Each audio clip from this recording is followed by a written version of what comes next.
When it comes to being reincarnated into another world, receiving the strongest skills and being very active are what usually happens. However, for the protagonist of the story, it wasn't the case. A kid was casting a stone spell, fixing the broken tile on the floor. Exhausted, the kid managed to finish everything, which made everyone happy. A man approaches the kid telling him that because of what he had done, it would make pedaling much easier. The kid admits to himself that he is not someone who can take down a strong enemy with one hit, and is not even chosen as a hero. However, for the kid, if there are people who are happy about it, then he is fine with it. The kid then turns to the old man, telling him that it was about time for them to head back. Walking beside the kid, the old man couldn't believe that a 6-year-old was the one tasked to maintain the road. The story is about the kind-hearted protagonist who makes the most of their past life's memories to achieve great things. A 35-year-old man named Michio Tsuchida was a normal salary worker and also the kid's previous self. On his way home from work, Tsuchida heard someone scream. Turning around, Tsuchida saw a kid being taken hostage. The hostage taker stated that in 2 minutes he will be able to go to a different world. In order to achieve his goal, the hostage taker plans to offer the kid to Marigus, pleading for his lord to transfer him to his world. Seeing all of it, the mother begged for the little girl to be released. Witnessing the chaos, Tsuchida thought that it was totally bad and wondered what the police were doing. Tsuchida sensed that something bad was about to happen. Whenever Tsuchida feels something bad in the past, it usually comes. Seeing the hostage taking, Tsuchida knows that it is serious. As people who are witnessing just thought how bad the situation is, they could only ask for the hostage taker to let go of the kid. As the man mentioned that there is only a minute left, Tsuchida sensed that something bad was about to take place, so he decided to take action himself. Tsuchida charges at the man and successfully separates the girl from the hostage taker. However, the hostage taker was desperate and still tried to harm the little girl, muttering that it was now time and that he would be free. Tsuchida shields the little girl and pleads to the hostage taker to stop. However, Tsuchida's heroic action led to him getting stabbed in the back. This pissed the man off and he told Tsuchida to not get in his way. As Tsuchida's vision slowly fades away, he sees how the man is being subdued by the officers and is being asked to calm down. The man in response told the officers to let him go and continued to call for Marigus. The little girl who Tsuchida saved was now back in her mother's arms, who was also thanking Tsuchida for saving her daughter's life. Hearing another voice, Tsuchida wonders who it is, and thought if he is hearing a different voice aside from the mother. Hearing another thank you, Tsuchida recognized it as the same voice. A name is being called, telling the person to pull himself together and wake up. Another voice was heard telling the young master to stay focused. The name Cain kept getting called, telling him that he can do it. When the boy finally woke up, a woman was shocked to see that the boy had finally regained consciousness. Confused, the boy wonders who the beautiful woman is. The servants then saw that Cain had finally woken up, which made the butler order the maid to notify Dana right away. Still very much confused, Cain wonders where he is. From what Cain noticed, there are many people wearing clothes and being surrounded by furniture that he has never seen before. Cain felt a sharp pain in his head as he experienced a terrible headache, which was caused by information being flooded into his head. After absorbing all of the information, Cain finally remembers who he is. Cain Sanroze, the 4th son of Viscount Sanroze. 2 weeks have passed since he woke up. Tsuchida reincarnated into a different world and was now living as the boy whose name was Cain. Cain remembered up until he was 5 years old. The woman who Cain first saw was Lydia Sanroze, the first lady of the Sanroze family. Lydia calls Cain's name, asking him if something is wrong and if he is okay. Lydia isn't Cain's real mother, as Cain's real mother, Linnell, had died from illness in place of the Sanroze. Lydia has been taking care of Cain devotedly. Lydia informs Cain how he fell downstairs and almost died. Cain couldn't respond clearly. Moving much closer, Lydia comments how Cain's complexion didn't look bad. With his stomach growling, Cain tells Lydia that he is hungry. Smiling, Lydia mentioned that she could tell. Lydia finds it good timing that she brought some rice porridge with bread. Seeing the food, Cain's eyes glowed and mentioned that it looked delicious. Trying to feed Cain, Lydia orders Cain to open. Feeling embarrassed, Cain tells Lydia that he can eat by himself now. However, Lydia insists on feeding Cain since he has not fully recovered yet, telling Cain to be good and stay still. Cain had no other choice but to comply, opening his mouth. Praising Cain for eating a lot, Lydia notices that after Cain woke up, his personality changed and was now a bit more gentle. Cain used to be more clingy. Hearing this, Cain responded, "Is that so?" while thinking that maybe he is still being distant because he still has Tsuchida's memories. Trying to play it cool, Cain calls Lydia "mother" and hugs her. Cain's face turns red as Lydia tells him how he is such a clingy child. A girl peeks from the doorway asking Lydia if she can come in. The girl is Alice Sanroze, the eldest daughter of the Sanroze family. Alice was told to knock and wait for an answer before opening the door. However, since the door was already open, Lydia mentioned that it's unavoidable today and told Alice to come in. Approaching Cain, Alice asks if Cain was now okay. Alice then tells Cain that he needs to get a good night's sleep. Remembering how Alice often visits Cain in his sleep, Lydia mentions how Alice has been worried about Cain all this time. Embarrassed, Alice asks Lydia why she had to reveal it. Seeing Alice's reaction, Lydia points out that Alice is blushing.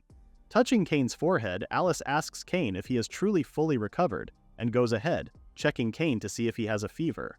Alice was unsure about Cain's temperature. Cain smiles and tells Alice that her hands felt cold, which felt very nice. Cain has 3 older brothers and 1 older sister. Unlike Tsuchida, Cain's siblings are all stunningly beautiful. Cain Sanroze, Cain's father, appeared and told Alice that if she keeps bugging Cain, he won't be able to rest well. Luke then sees how Cain's complexion has improved a lot. Seeing that, Luke believes that Cain will be fine for next week's baptism ceremony. Confused, Cain asked about the baptism ceremony. The capital where Cain lives is small for a viscountcy. It is a town surrounded by walls with a population of around 5,000 people. On average, a viscountcy typically has a population of over 10,000, which means that the current population is half of the average. In Cain's world, when one turns 5, they undergo the baptism ceremony and are granted at least 1 skill by the gods. For the official explanation, those who undergo the baptism would have their individual aptitudes checked. The skill the kids receive would determine their future. For Cain, having one's life being decided by others is kinda nerve-wracking. Everything was different from Cain's past life since Tsuchida's life didn't exactly shine. With Tsuchida ending up transferring to a different world by some chance, he wonders what is going to happen to him moving forward. Although Cain is worried, he still couldn't hide his excitement.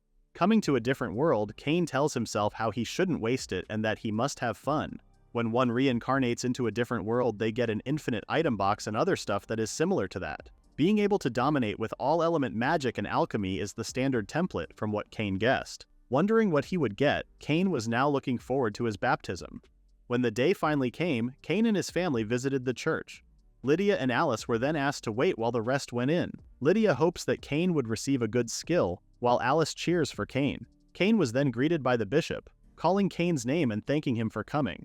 The bishop introduces herself as Sistina. Starting the baptismal ceremony, Sistina asks for Cain to hold her hand.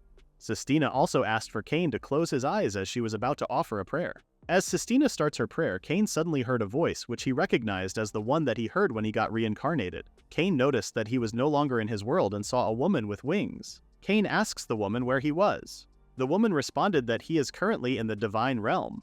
The woman wanted to thank Cain, which is why she called out to him. The woman introduces herself as the goddess Guardia. Surprised upon hearing the goddess's name, Cain remembered that Guardia is one of the gods of his new world, the goddess who governs the world. Goddess Guardia could tell that Cain has been studying hard. Cain was shocked when he realized that Guardia was reading his mind. Guardia asks Cain if he still remembers his last moments on Earth. Touching his head, Cain responded that his memories are a bit vague but remembers that he died protecting a girl. Guardia thanked Cain for saving the girl and shared that the kid is the vessel for her grandchild. If Cain hadn't protected the child, things would have been very bad. Seeing the goddess smile and thanking him, Cain's only thoughts were how soft the goddess's hands were. Regaining his senses, Cain pulls his hand back and tells Guardia that he is glad that the kid is safe. Since Cain is facing the goddess, he theorizes that what had happened to the child is something that was made possible by the goddess's power. Talking about impossible things that are possible, the goddess admits that the event can be changed with her powers. However, if she were to intervene starting with Earth, a distortion would have occurred in Cain's world as well. For that reason, Goddess Guardia was very much grateful to Cain for protecting both her grandchild's life and the world. Cain didn't mind, as he was just glad to know that his life was able to be of use to the world. Just knowing that his life had meaning, Cain had nothing more to say. The goddess tells Cain that there was no time to do the other task. The goddess summons Cain's status board. Seeing this excites Cain, as it is one of the things that he had always longed for. Reading the board, the goddess saw that Cain is already holding a skill.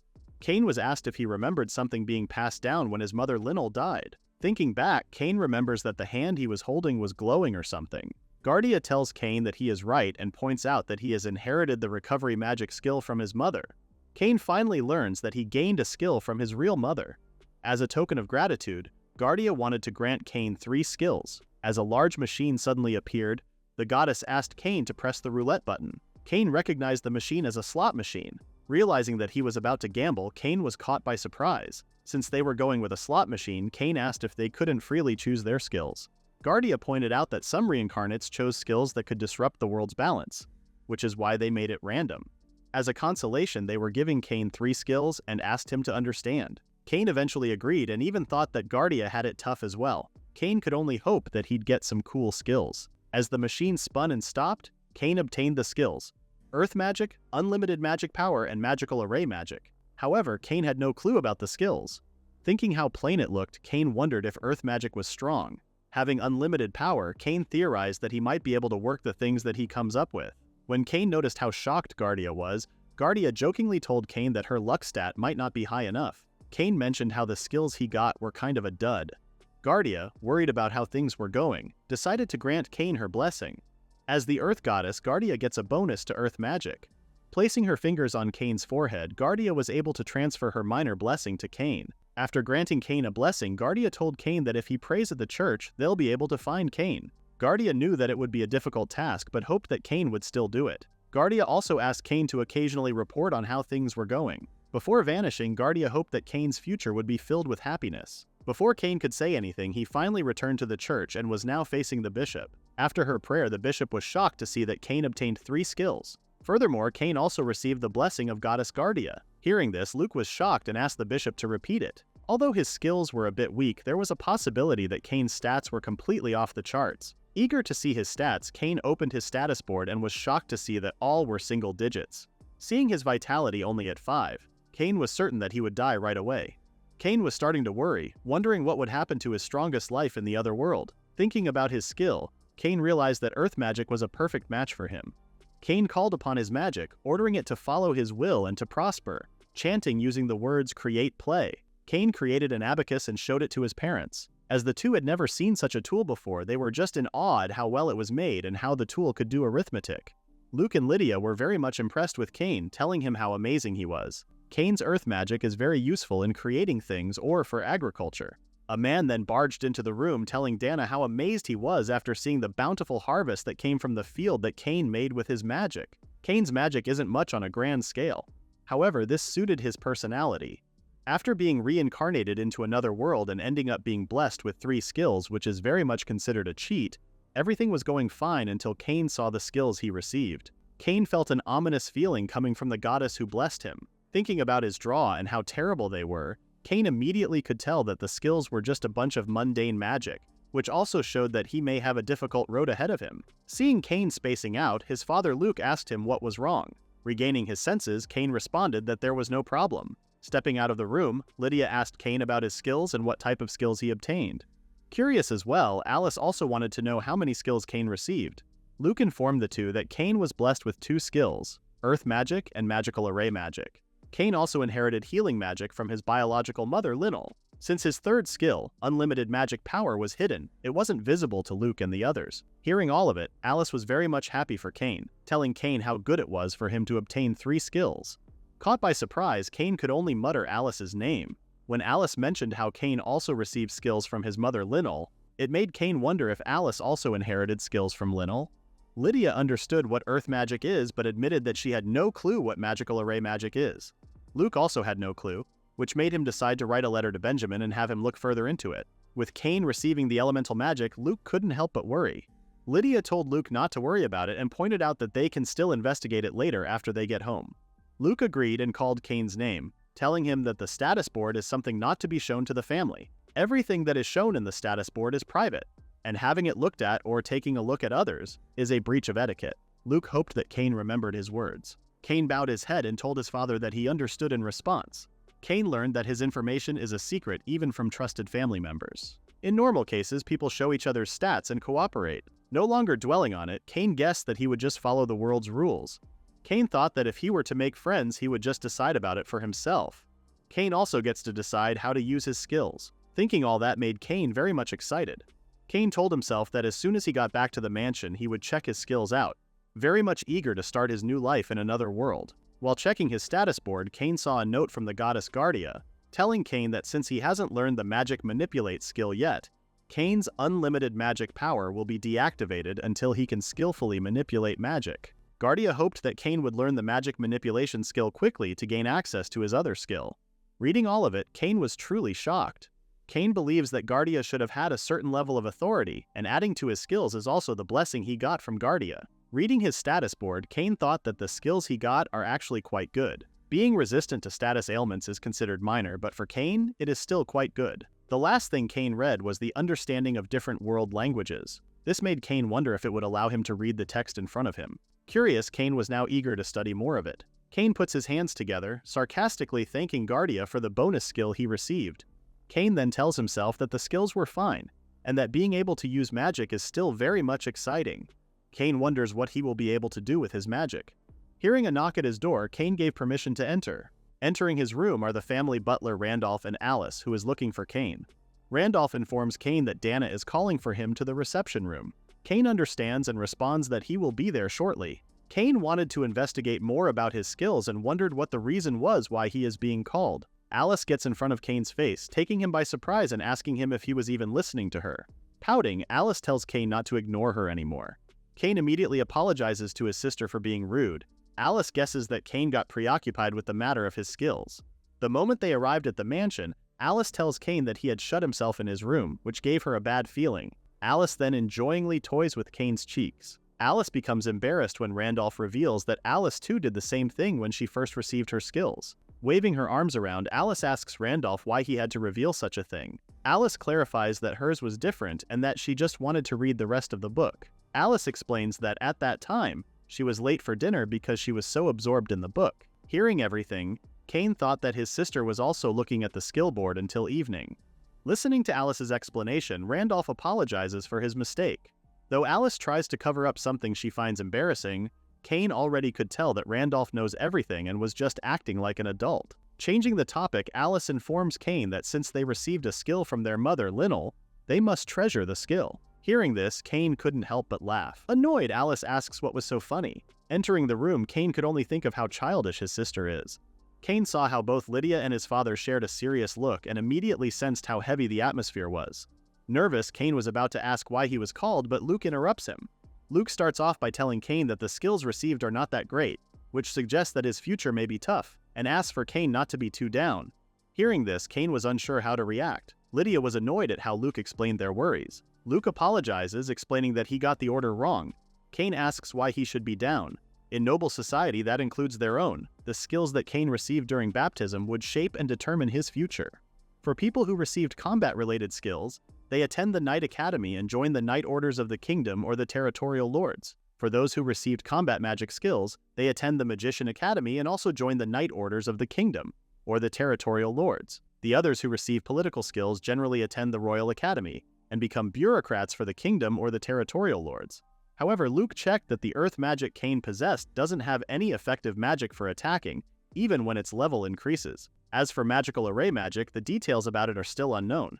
Summing up his words, Luke calls Cain's name, and though he didn't want to say it to his son, Luke informs Cain that he still has a promising future ahead of him, but it might not be something that he would look forward to. Hearing this, the whole room became silent for Cain. Shocked, Cain never expected that his parents would think of his future as that despairing. Cain admits that he too complained about his skills and has strong emotions toward them, but he still believes that being resourceful is a necessary skill, and that there's no need for Luke and Lydia to be sad about it. Out of nowhere, Lydia comes to Cain, hugging him tightly. Lydia reassures Cain that they won't ever abandon him. Cain observed his surroundings and saw how Lydia, Luke, and their maids looked sad and worried. Cain never expected that everyone would be so worried about him. It wasn't like that in Cain's previous world, and he still didn't want to make his family and acquaintances sad. Cain lifts his chin up and tells his father that he has a request for him. From what Cain knows, earth magic requires the magic control skill to be used. Cain wishes to learn the magic control skill. If Luke knows a way to learn the skill, Cain hopes that his father would share such information with him. If his father does not know about it, Cain asks for his father's permission to enter the library at home. As he plans to investigate it himself, Cain reassures his parents that he is fine, as he is certain that he would be able to do all sorts of things once he masters earth magic. If his plans don't work out, Cain guessed that they can just use his earth magic to create a statue. If Cain were to master the recovery magic that he inherited from his mother, Lionel, Cain believes that he would be able to heal the people of their territory. Telling both his parents that everything is fine, he asked that they not worry about him that much. Both Lydia and Luke were speechless at first, but then approached Cain, agreeing to everything he had said. Luke gained hope that earth magic may be able to help his son shape a better future. Lydia also agrees, telling Cain that as parents, they can't give up. Hugging Cain tightly, Lydia promises Cain that they will work together. Luke became excited and was very eager to write a letter to Benjamin, ordering him to come home for the next break. Knowing Benjamin, Luke was certain that Benjamin knows how to acquire the magic control skill.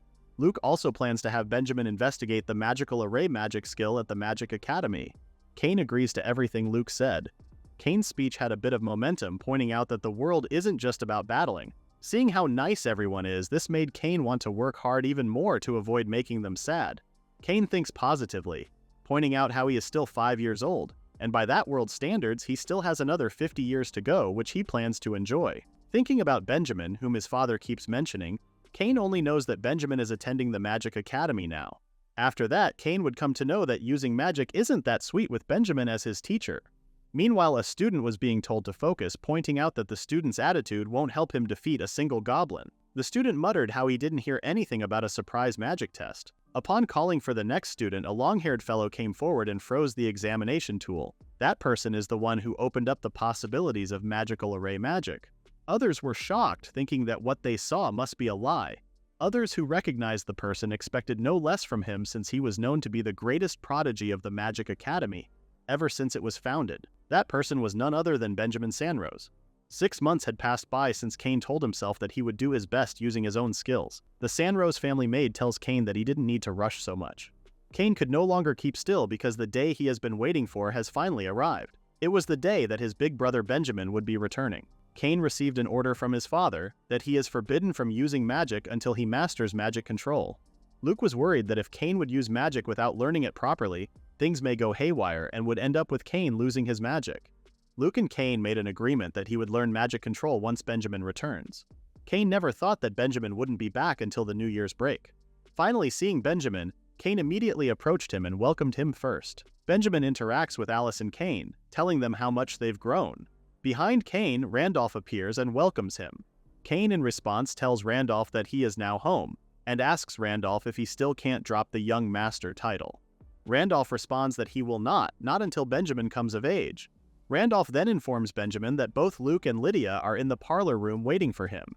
Benjamin understands and immediately went and saw his parents. Meanwhile, Randolph is also guiding both Cain and Alice to the parlor room. From what Cain observes, Benjamin seemed to be very capable. Benjamin has apparently become an instructor at the age of 14. It is said to be a feat that is first in the history of the Magic Academy. Seeing Benjamin's return, both Luke and Lydia welcome him back. Benjamin was then asked how his journey was, and if he's managing school all right, as well as the status of his research. Staring at Benjamin, Cain couldn't believe how mature Benjamin is despite being 14. Cain even thought that Benjamin is more level-headed than him, who's already lived so much in the previous life. Luke changes his tone and tells Benjamin that he has a request for him. Luke hopes that Benjamin would help Cain acquire magical manipulation while he is still staying. Luke shares that Cain has both earth and restoration magic, and that magic manipulation is necessary. Luke also shares how Cain is very eager to start using magic, revealing how Cain has been trying to keep in shape while waiting for Benjamin. Cain was very happy when Benjamin responded that he would help out. However, he was left confused when Benjamin stared at him, smirking. The next morning, Benjamin tells Cain that before they start, he wants Cain to do something for him. Benjamin asks Cain if the skills he gained during his baptism are only magical array, earth magic, and restoration magic. Cain wanted to be honest with his older brother that he still has another skill called infinite mana, but was worried that it may complicate things more. Cain felt conflicted in revealing his hidden ability. In the end, Cain didn't reveal the infinite mana skill and told Benjamin that he is correct. Benjamin understands and told Cain that it is originally a taboo for one to ask about the numerical value of stats. However, since he will be the one teaching Cain, Benjamin tells him that it is important and wants for Cain to be honest and share his stats with him. When Benjamin asks Cain how much mana he has, Cain thought at first that since it is his brother asking, it would be alright to reveal such information. When Cain mentioned that his mana is 1,800, Benjamin asks for Cain to repeat it as he may have misheard him. When Cain repeats that it is 1,800, Benjamin was in total disbelief since Cain's mana is more than the predicted times, and that even he only has 320. Compared to Benjamin's mana, Cain's is about 6 times that. Hearing that, Benjamin realized that he has to change the way he teaches. Benjamin then tells Cain that he will be using an item while he is in training. After asking Cain to show his arm, Benjamin then places an item on Cain's wrist and orders him to keep it on until he learns how to control earth magic. After asking Benjamin what the item was, Cain was caught by surprise when he suddenly felt that something was being sucked out of him. Benjamin reminds Cain to not take the item off and explains that the item is a magic absorber, which he himself developed. The device is normally used to prevent magical criminals from using magic as it drains all the wearer's magic power. The special version Cain is using can be set to leave the wearer's magic power remaining. The device will drain Cain's magic power until it reaches 10. Noticing the stone glowing, Cain tells Benjamin about it. Benjamin in response tells Cain that it is good, as it hinted that Cain's power is now at 10. Checking the item himself, Benjamin confirms that 1,790 was deducted. After telling Cain that they will now begin with their lesson, Benjamin wants them to start with the method for acquiring magic control, which has 4 stages. The 4 stages are focus, circulation, release, and sustain. For concentration, Benjamin orders for Cain to imagine gathering all of his mana on his lower abdomen. Placing his hands on his abdomen, Cain asks if he was doing it right. As Cain tries to gather his mana, he forces himself to concentrate. Cain then notices that his abdomen was starting to feel warm. Seeing this, Benjamin did not expect that Cain would achieve it on his first try. Benjamin then asks Cain if he felt something changed. Confused, Cain asked what it was. Benjamin asked if there was a problem, to which Cain responded that he felt warmth under his hands, but it was now gone. Benjamin then orders Cain to try keeping the warmth going even when he is not focusing on it. After their training, Cain spent his days literally soaked in training. 3 days have passed and Cain was now able to maintain the warmth in his abdomen.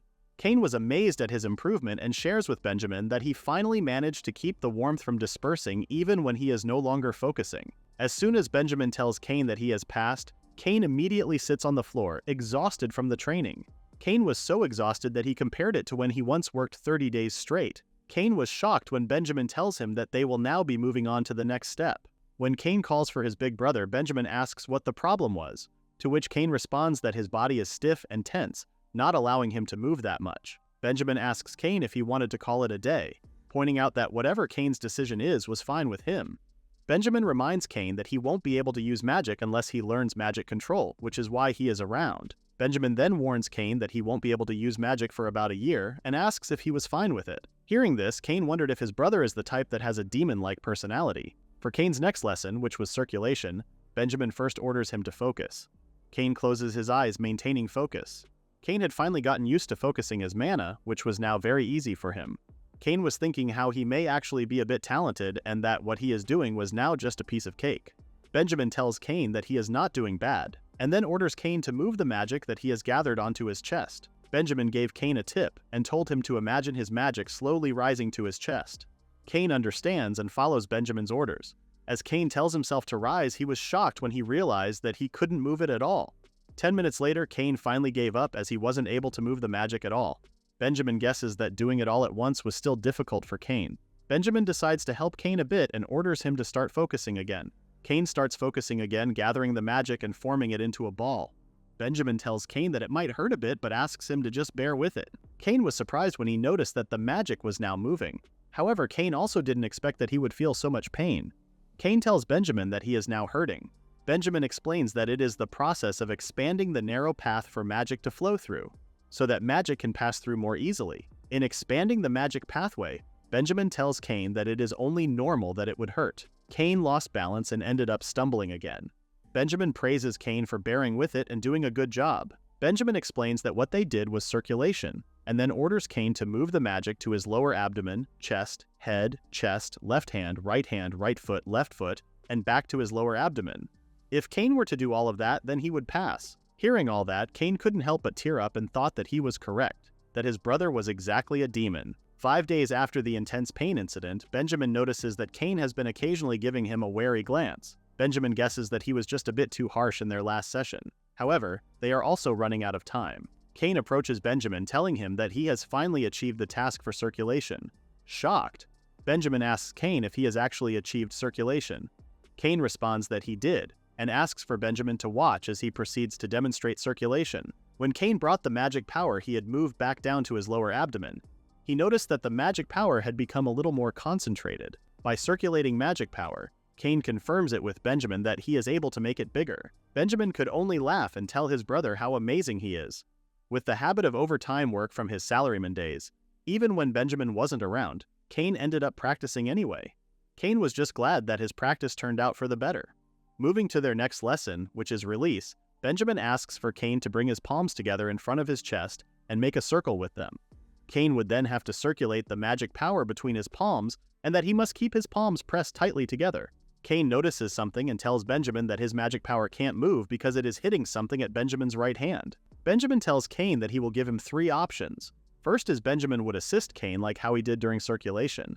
Next is for Cain to make the magic power a bit smaller and try again. Lastly is for Cain to make the magic power bigger and try again. When Benjamin asks Cain which one he prefers, Cain becomes frightened as he notices that his brother was once again turning into a demon. Regardless of what Cain chooses, he knows that it will be painful. Cain chooses option 1, which Benjamin confirms with Cain that he is choosing the first option. Benjamin places his hands behind Cain and tells him that they will be doing circulation again. With his hands together, Cain senses Benjamin's magic flowing into him.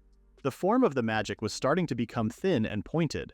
As soon as the magic reached Cain's palm, he noticed something.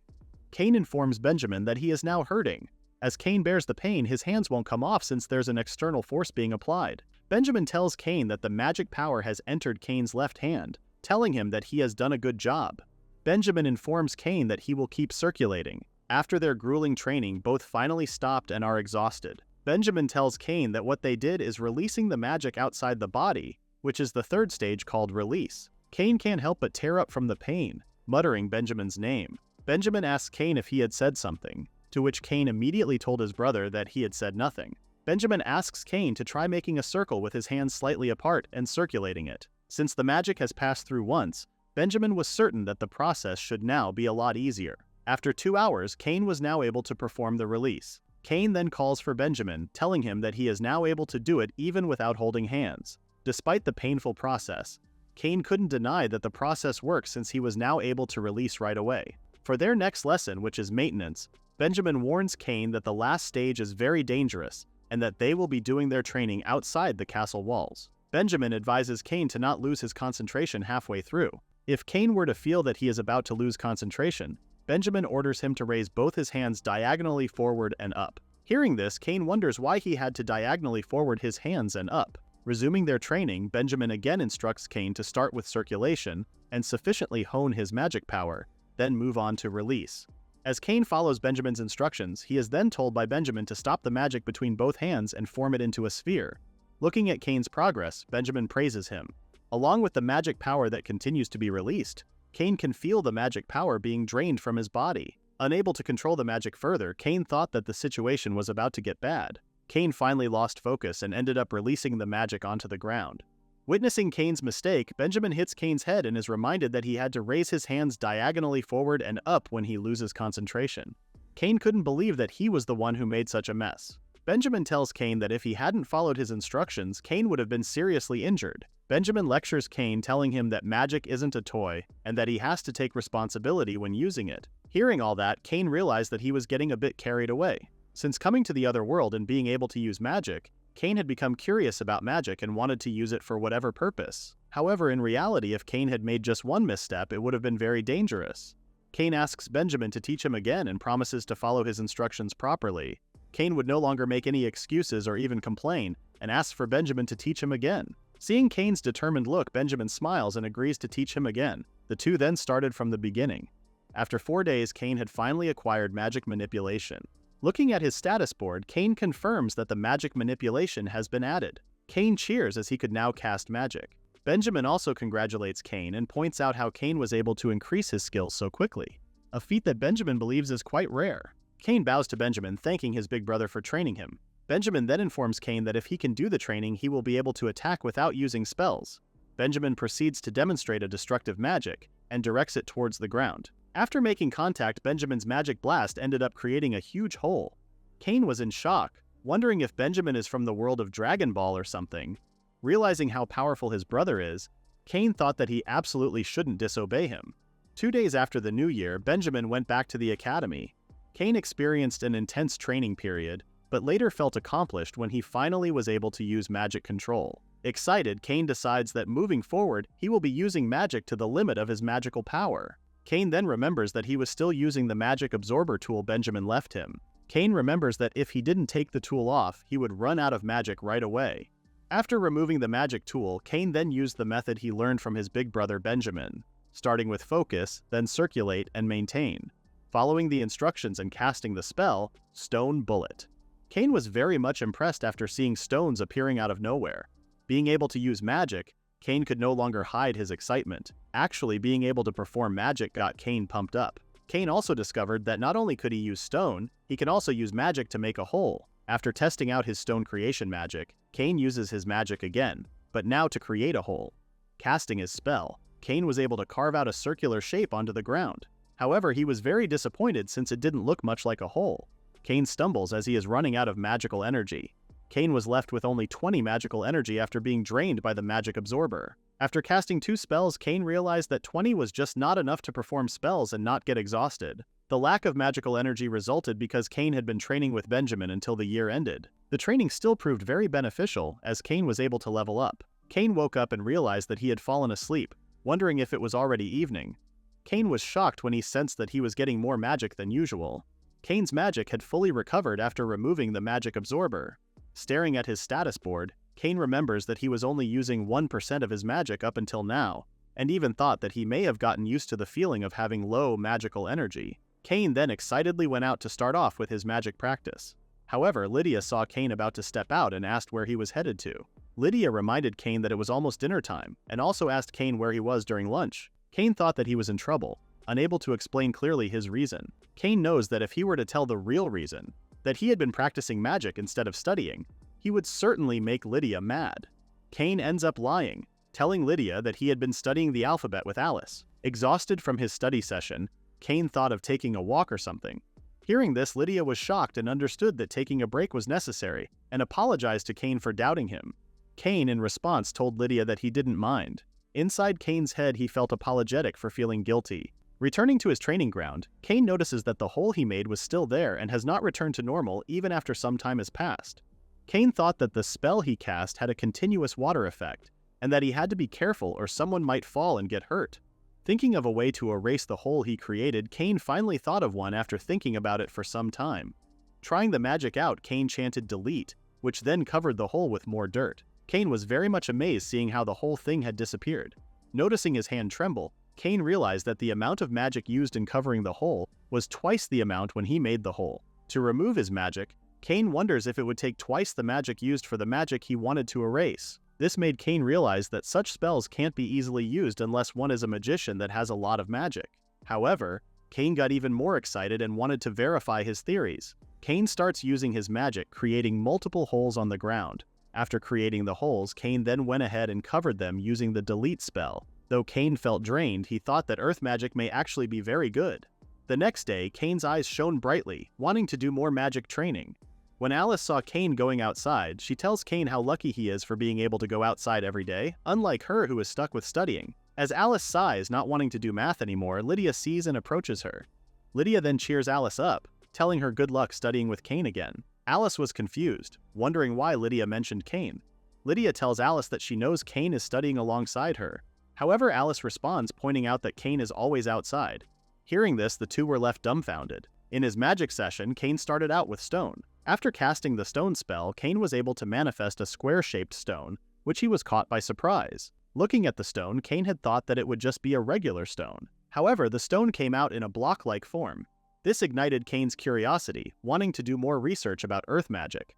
After casting stone spells multiple times, Cain created a pile of blocked stones. With the stone spell, Cain felt like he had become a human stone manufacturing machine. After summarizing his test results so far, Cain finds it a success. Seeing his status board, Cain thought that earth magic is very useful. Cheering himself up, Cain was about to train even harder when Lydia called out his name. To Cain's surprise, he saw both Lydia and Alice together.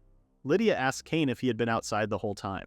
Lydia tells Cain that she already knows the truth from Alice and how Cain had lied about studying. Alice also didn't find it very fair that only Cain could go outside and play. As Lydia drags Cain back, Cain tries to lie again to Lydia, telling her that he had also been studying magic. Before Cain knew it, he was already in front of the instructor. Sitting beside the instructor and Alice, Cain thought that with the ability to understand foreign world languages, he could read everything and understand the meaning, but because of that, it becomes a task of endlessly writing characters which he already knows. Cain felt like a 35-year-old doing a workbook meant for 6-year-olds. Despite having all sorts of things like that, it had already been 6 months since Benjamin returned. As a result of Cain's continuous training, his magic control is now level 2. Cain's earth magic had leveled up to 2 as well. When Cain also learned magic control, the unlimited magic power skill had become active. As a bonus, Cain also acquired the avoid studying skill. Checking his status board, Cain finally understood his skills. This ignited Cain's curiosity again, wanting to learn other magic spells that he has gained.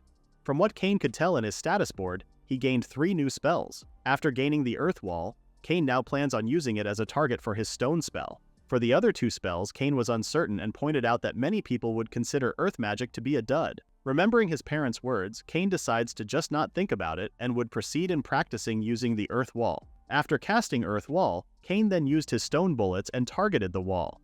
Seeing how sturdy the wall is after being hit by 1 stone, it made Cain want to test the wall more by checking how many stones it can withstand before breaking.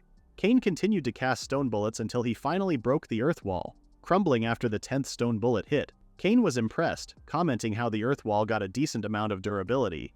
A man approached Cain asking him if he was practicing magic again. Gardy praises Cain for working really hard. Cain smiles, calling Gardy's name. Gardy is the gardener and coachman for the Sanroze household. Gardy is a 35-year-old giant of a man with a scar above his left eye, and is also missing an arm. Gardy had apparently lost his arm due to injuries sustained during previous monster extermination. After the unfortunate event, Gardy was then hired by the Sanroze household. Even with 1 arm, Gardy skillfully handles the carriage. Gardy is also tasked with managing the vegetable garden and flower beds, showing very high ability. Although Gardy tends to be perceived as someone intimidating, he is actually a very kind man. When Cain asked Gardy if there was anything wrong, Gardy responded that he was just thinking of planting some sweet potatoes soon since winter is approaching. Gardy shares his idea with Cain in making a field specifically just for sweet potatoes. Cain thought about sweet potatoes and how delicious they are, especially when roasted, which gives a more sweet flavor. Sweet potatoes are a precious source of sweetness in Cain's world, where white foods are scarce, similar to sweet potatoes on Earth. Gardy then says his goodbye to Cain, to which Cain responds good luck. Looking at the crumbled Earth Wall, Cain remembers that he had to clean the mess up. Using delete, Cain easily disposed of the broken Earth Wall. With his mess now settled, Cain turns and saw Gardy plowing the garden. From what Cain observed, the soil in the field that Gardy's making looked pretty hard. Cain also noticed that there were lots of weeds and stones scattered around. Cain could only think how Gardy was doing quite a tough job. Staring at his status board and the skills shown, Cain calls Gardy and asks if he could help in making the field. Confused, Gardy wanted to say something, but Cain pleaded to help, sharing that he has an earth magic he would like to try out. Confused, Gardy confirms with Cain about the magic the young boy wanted to try out, and asks what the magic exactly was. Cain asks Gardy how big he plans on making the new sweet potato field. After thinking about it, Gardy used the tool to show Cain how big the field he plans on making. From what Cain estimates, the field is the same size as a badminton court. Cain then asks Gardy to stand back a bit. Focusing his magic, Cain then used his skill Earth Dig. After manipulating the soil, Gardy checked the soil and noticed that it had become soft. Gardy asked Cain if what he did was earth magic and expressed how surprised he truly is. Cain was able to confirm that his Earth Dig was perfect for the field. Earth Dig tills the soil and makes it soft. Proud of his work, Cain admits that he could only do small scale for the time being. But when his level goes up, he may be able to do hectares worth of land. Seeing how his magic is able to help Gardy, Cain decides to continue in making the soil soft. After repeatedly using Earth Dig, both Cain and Gardy were impressed at how nice the soil looked. With Cain's part done, Cain checked the soil and was amazed by Cain's work, which Gardy himself admitted that he may have to plow the soil for 10 days straight just to finish. Gardy grabs Cain's hands, thanking him for his help. However, Cain was just confused as to why Gardy was thanking him. Gardy explained that it took him a long time to till the soil even with 1 arm. Thanks to Cain's earth magic, he can use the save time to do other work. Receiving a thank you for such work, Cain couldn't help but feel embarrassed. Gardy stood up, telling Cain that he will now fetch the seed potatoes. Looking at the other crops, Cain realized that farming is tough in this new world as well. Cain only hopes that his earth magic can make tilling the fields a bit easier. Gardy then returns, informing Cain that he has brought the seed potatoes. When Gardy was about to plant a potato, Cain was shocked and asked Gardy if he was going to plant the potatoes as is.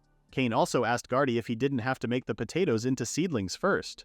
Confused, Gardy explained that they don't plant from seedlings, as they plant the potatoes as tubers. Cain realized that the knowledge and technique for crops are completely different from Earth. If one does not plant the sweet potatoes from seedlings, the harvest won't be very good. When Cain was in junior high school tech, his teacher taught him all about plants, making him wonder if his teacher now is doing well. Cain then asked Gardy if he could spare some of the seed tubers. Cain explained that he wanted to grow a sweet potato field as well. Gardy didn't mind and told Cain to make the field beside the one they had created, reassuring Cain that he would take care of the trouble. In response, Cain thanked Gardy. Staring at the sweet potatoes, Cain wonders what he should do about planters for growing seedlings since he does not see anything suitable around the area. Opening his status board, Cain wonders if he can make something from his spells. When Cain saw something in his status board, he immediately thought that it might be usable. Excited, Cain wanted to give it a try right away. Casting the spell, Follow My Will and Form It, Cain then manifests his clay spell. With help from his imagination, Cain was able to form an object from clay. Seeing his work, Cain was very much pleased. With his work not being that bad, Cain realized that his create clay can be used for a lot of things. Cain wonders if he is able to make tableware or something the next time he uses create clay. Several days passed by and Cain was surprised to see the potatoes sprouting. Gardy praises Cain as the seed potatoes he planted have sprouted. Meanwhile, Gardy's field has sparse germination, which Cain confirms that it is. Cain remembered his teacher once said that planting sweet potatoes from seed of potatoes has a low germination rate and doesn't increase the yield. Cain was fairly certain that it was what his teacher said. Gardy then asked Cain if he too should plant the seedlings. In response, Cain thanked Gardy for his help, but asked for him to wait for a bit as he will have to make a ridge. Confused, Gardy asked Cain what a ridge is. Finding it hard to explain, Cain tells Gardy that he will just explain it after he makes it. Gardy understands and just follows Cain's lead. In Cain's first task, he would have to till the field. Using Earth Dig, Cain tills the soil. Planning to make the furrows properly, Cain then used his whole spell and was able to make 5 lines that are suited for sweet potato seeds planting. Cain was very excited as he was able to create the ridges. Cain explained to Gardy that the raised soil is called a ridge. This improves drainage and gets a lot of sunlight. The soil temperature rises, which helps crops grow better. The knowledge came as a surprise to Gardy. With his high school teacher saying the same thing, Cain wanted to express his great respect towards his teacher. Gardy praised Cain for having such information as he never knew that such method even existed. Excited, Gardy asks Cain where he acquired such information. Cain responded that the skill of earth magic taught him. Hearing this, Gardy has become a fan of earth magic, thinking how versatile it is. Meanwhile, Cain couldn't look Gardy in his eyes, knowing that he flat out lied. However, Cain can't deny that his earth magic has actually been useful. While studying with Alice, Cain was very eager to try using earth magic for many other things as well. The instructor notices that Alice was having a problem and realized that it was about another arithmetic problem. Seeing Alice struggle with a slightly complex 2-digit problem, the instructor suggests that they try breaking the problem down step by step and calculate. Both Cain and the instructor were surprised when Alice mentioned that she can do single-digit addition and subtraction just fine. Seeing her sister struggle with 2-digit calculation, Cain believes that if one can do a single-digit calculation, then they would eventually learn a 2-digit calculation if they just try hard. Cain then thought of something and wondered if there's a tool like an abacus in his world. Cain was certain that if they had one, then it would be very useful. An abacus can be used even in the world without electricity. Cain could not hide his emotion, which was painted by his face, eager to make the abacus after class. Outside, Cain first tackled the shape of the abacus. In Cain's previous life, he used abacus a lot and is pretty knowledgeable about it. Unfortunately, such talent cannot be included in his resume before. However, thanks to that, Cain now has a much more clear image. Cain also realized that it was his first time making something so complex with clay.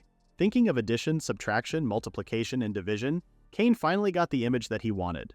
Chanting his spell, Cain created an abacus from clay. Seeing his work, Cain was very impressed and even noticed how it makes a rattling sound. The moment Cain tried to use the abacus, it broke down. Cain was in shock after breaking the abacus he made. Down on his knees, Cain guessed that his image of the item's strength just wasn't enough. Creating another one, Cain plans to image the abacus being as hard as iron. Changing the spell, create clay. Cain was once again surprised as the abacus he now created looked like it wouldn't break right away. Testing out the abacus, Cain felt like he was hitting a glockenspiel. For someone like Cain who's into acrobatics, he wasn't expecting to have fun with it, and thought about how it is like a musical instrument. However, for a beginner, Cain believed that it would be difficult for them to use it. Cain thought that the abacus would require some trial and error, but was still excited to test the tool out. Raising the abacus, Cain states how he has made something that's really satisfying. Cain notices that the beads are a bit hard to slide and the sound isn't that bothersome. However, what's most important to Cain is that the item wouldn't break. Now obtaining the abacus, Cain was happy by the thought that he would be able to help Alice out. Taking out both number 8 and number 2, Cain realized that the abacus is really quite hard to use, but still can be used as a good reference. In Cain's mind, his next plan is to think about how he came up with the item, and the possibility that an abacus had already been invented in his new world. Cain thought how it was such a pity that Benjamin wasn't present to see his item. For things like that, Cain thought that the person he should reach out to is Lydia. Passing his father's room, Cain saw Luke looked a bit distressed. Luke was now facing a major problem, wondering how he can pay off their family's debt. Hearing about a debt, Cain wonders what it was about. A maid appeared behind Cain and asked him what was the problem, and what he was doing outside his father's room. Cain explained that he was looking for Lydia. When the maid mentioned that Lydia is in the library, Cain thanked the maid in response. Heading towards the library, Cain was thinking about how startled he was. Thinking about the debt that Luke mentioned, Cain wondered if it is actually true. If the debt is true, Cain wonders if it would cause their family to be torn apart. Cain was thinking of how it had only been 6 years since he started living with everyone, and he had no intentions of being separated from them. Cain didn't want to see everyone's sad faces, but he also didn't know what to do. All Cain has is earth magic and knowledge from his past life. Determined, Cain thought that if he could make use of his abilities, then he would be able to save everyone. In order to make the country bigger and more prosperous, Cain was planning to do his best for a territorial reform. The Sanroze family's financial difficulties were revealed, which made Cain decide to reform the territory. This plan is something that Cain thought would be able to help his family even a little. However, Cain was worried, wondering where he should start. If Cain hesitates, it might be too late for him. Thinking of what he can do for the time being, Cain decides to go to Lydia and ask her about the abacus. Cain sees an opened room and remembers that it was the room for archives. Since Cain is still young, he has not yet been given permission to enter. Cain heard that their ancestors collected all sorts of things, which meant that they may have more books than a typical Viscount family. Cain calls for Lydia, asking her if he can go inside the room. Hearing Cain's voice, Lydia responds that she's in the middle of something and asks him to just enter. Inside the room, Cain immediately notices the smell of old leather and paper through the air. Cain makes his presence known and mentioned his surprise to see that their archive room has many books. Lydia guesses that it was Cain's first time visiting the archive room and thought of talking to Luke about giving Cain permission to enter the room next time. Since Cain had just recently learned how to read, Lydia guesses that Cain must have wanted to read a book. Cain was in awe as he immediately noticed that the atmosphere was different from usual and wondered if it was because of him. Cain then tells Lydia that there's something he wanted for her to see. Before Cain could show the abacus, his attention was drawn to one of the books on the shelf. When Cain asked what the book was, Lydia turned and asked which book Cain meant. Cain realized that he may have spoken his thoughts out loud. Cain then points to the glowing book on the top shelf on the right. Pointing at the book, Lydia asked Cain if he was by chance talking about the book near her. After receiving the book from Lydia, Cain immediately opens it and sees that the contents of the book are about rice cultivation methods and how to make seasonings like miso, soy sauce, mirin, ketchup, and sauce. The book also discusses using magic to recreate electrical appliances. Cain read the title of the book, The Hero's Tome, and wondered what it was. Hearing this, Lydia was shocked and asked Cain if he could actually read that book. Cain was also surprised by Lydia's reaction and asked her what she meant. Cain realized that he had committed another mistake after taking a look much closer and saw that the book was written in Japanese. Lydia immediately told the maid to call for Luke and Randolph. As Cain found out later, the book was written by his ancestor 12 generations ago. The hero book has been passed down in the Sanroze family for a very long time. It also seemed that their descendants lost the ability to read the hero's writing at some point in time. Cain thought if the reason was something he is very familiar with. Cain thought of explaining that the writing system was from the native language of his past life. However, Cain knows that such an explanation would not work. Thinking of ways to explain, Cain thought how it was very difficult to cover up his mistake. After that incident, Cain was allowed to use the archive room, and Randolph had taught him how to use it. Cain now immerses himself in the hero book. Reading the book, Cain realized that the contents were about a reincarnator just like him. The story is about a Japanese person who was apparently summoned to another world to defeat monsters. The protagonist somehow made peace with the king of the demons, had a child, and lived happily ever after. However, the man's longing for Japan never faded, and he left a book summarizing things that would be useful for a reincarnator like Cain, who had found the book. The hero of the story is also the one who wrote the book. Cain never had thought that there were other reincarnators besides him. What surprises him more is that one of his ancestors is a reincarnator. The contents were shocking for Cain, but still hold valuable information. Since there's a lot of it in the book, Cain plans on checking it thoroughly. However, Cain plans on doing something first. Too focused on the book, Cain wasn't able to bring up the abacus thing last time.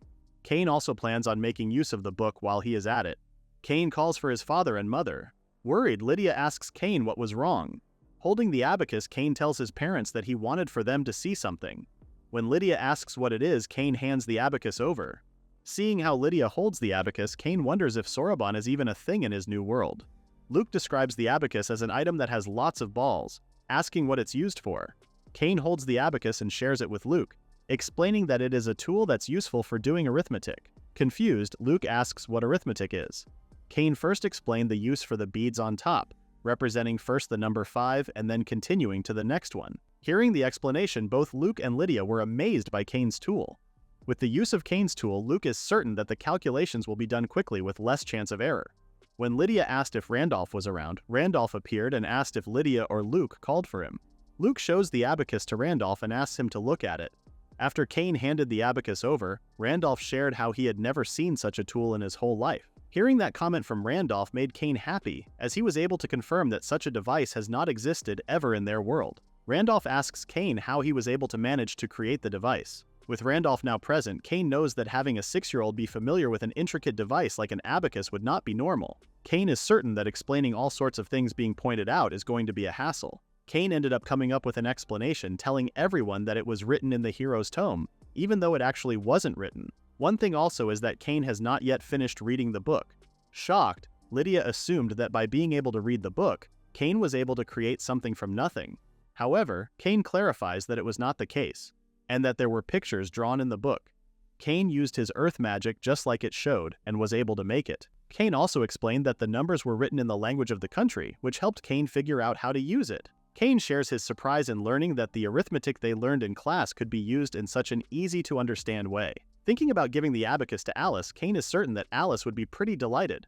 Realizing that Cain was the inventor and the only person who could make such a tool, Luke turns to Randolph, to which Randolph then asks Cain how many of the abacus he could make in a day. Cain explained that the tool requires soil, but creating the abacus can still work with the same material is okay.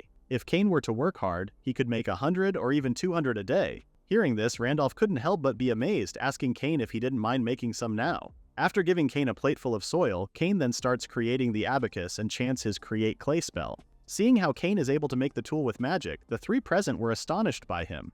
Lydia finds it very wonderful and hugs Cain tightly. Luke also shared how surprised he is. Randolph tells Luke that the abacus might possibly be the means to restore the Sanroze family, to which Luke agrees. Pleased with Cain's invention, Lydia pats Cain's head. Luke tells Cain that he has one request from him.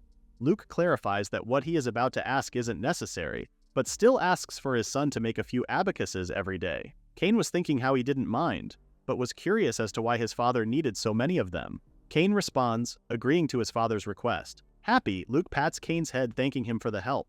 With just like that, Cain spent every afternoon making abacuses before he knew it. Engrossed in making abacuses, Cain ended up completing 2,000 of them.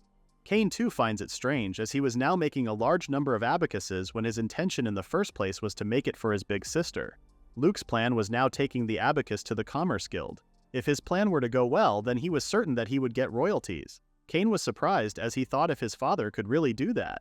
Luke laughs as he assumes that what he had said is something that Cain still wouldn't understand. Luke then orders Randolph to take care of the arrangements, to which Randolph understood and immediately followed orders. And so the abacuses Cain made were brought to the Commerce Guild. At first, the Commerce Guild receptionist listened to the story warily, but eventually he was beaming with excitement. The abacus, which was successfully registered, now had the additional task of creating a new nobles chapter. It is unavoidable since it's for when similar products are made. Cain informed the receptionist that if a similar product were to come out, it would likely cause dispute over which one is authentic. In response, the receptionist tells Cain that the one making the judgment is Hermes, the god of all occupations. Thinking about a god making judgment, Cain guessed that no one could really complain. A few days later, Cain was recognized as the original developer of the abacus. Both Luke and Lydia were extremely happy after hearing such wonderful news. But what surprised Cain even more was that Randolph sold a single abacus for 3 gold coins. In their world, there are copper, silver, gold, and platinum coins, each denomination being 100 times the previous one. If one considers a copper coin to be worth 10 yen, then 1 gold coin is equivalent to 100,000 yen.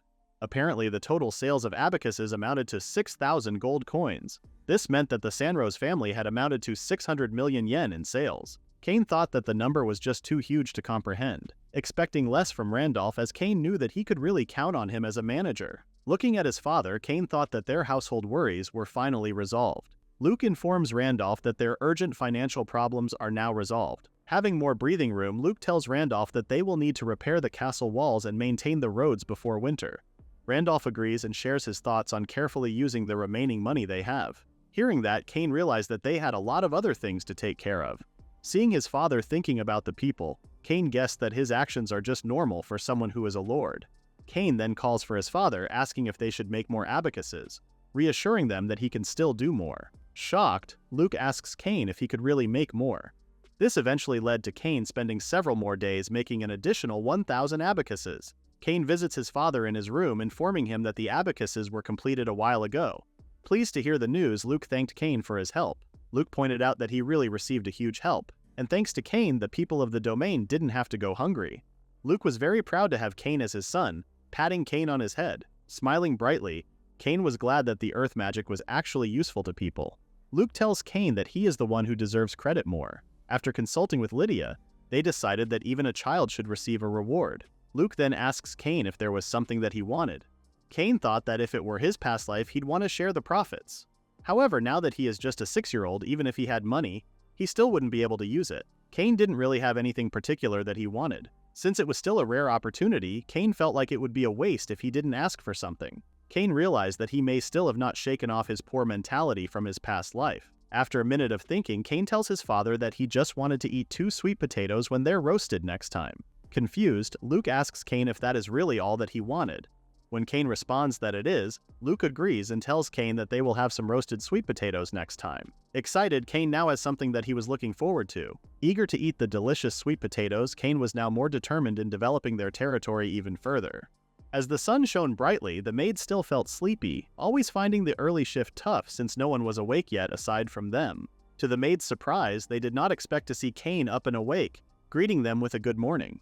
Flustered, both maids greeted Cain back and pointed out how it was still quite early for Cain to be awake. Cain explained that he would just head out for a run and would be back by breakfast. After Cain said goodbye, the maids were left confused since Cain was only 6 years old and was already quite active. Seeing Cain being so serious, the maids thought that they too had to be proper. Quickly and efficiently, the maids were working hard like never before. Seeing the maids' behavior, Randolph thought that the maids were quite motivated. Cain took immediate action for the purpose of reforming the territory. After his warm-up exercise, Cain's first step was to build up his physical strength. Cain and everyone else decided to work on leveling up their respective skills. Firstly, it was by waking up at 6 in the morning and building up physical strength. Next was attending classes with Alice until lunch. After lunch, Cain practiced his earth magic and magic control at the training grounds. For the healing magic that Cain inherited from his biological mother, he aimed to practice it 20 times a day repetitively. After 3 months passed by, Cain checked his status board and was very happy to see everyone's levels had increased. Earth magic and healing magic had gained additional items. When Cain looked at his earth magic, he saw that it now had sand, mud, and dry. Looking at the new features of his earth magic, Cain wondered how he should use those. Thinking about it, Cain checked his healing magic real quick and saw that it now gave an area recovery. Cain found his heal more useful now as it could heal more people at once. Cain still thought how it was best that nobody got hurt in the first place. With the healing magic he inherited from his mother Linnell, Cain wished to use it to save many people. With Cain's current pace, he was certain that he would be able to keep learning more useful magic. Before studying in the library, Cain wondered if he should go check out the sweet potato field. Cain saw Gardy in the field and called his name. After approaching Gardy, Cain praised him for doing some good work and asked him how the sweet potatoes were doing. Gardy responded, telling Cain that the sweet potatoes were doing great. The field Gardy planted was also doing well. But what surprised Gardy more was Cain's field that looked even more amazing. The sweet potatoes planted from the ridges and seedlings were amazing, and it seemed like almost all of them had taken root. Gardy pointed to his field, sharing how it was taking root much better than usual, but still not as good as Cain's field. Cain told Gardy that if they tried planting in his field from seedlings next year, there was a possibility that it might become even more amazing. Gardy agreed and wanted to grow a lot of sweet potatoes and surprise themselves even more. Just thinking about the sweet potatoes piling up, both Cain and Gardy couldn't help but giggle. Picking up a sack, Gardy told Cain that he was now heading back to the mansion and asked Cain if he planned to stay and watch the fields a bit longer. Cain responded that he would not, and that he would join Gardy back to the mansion as well. After their task, Gardy suggested that they relax after cleaning off the dirt, to which Cain responded that it sounded good to him.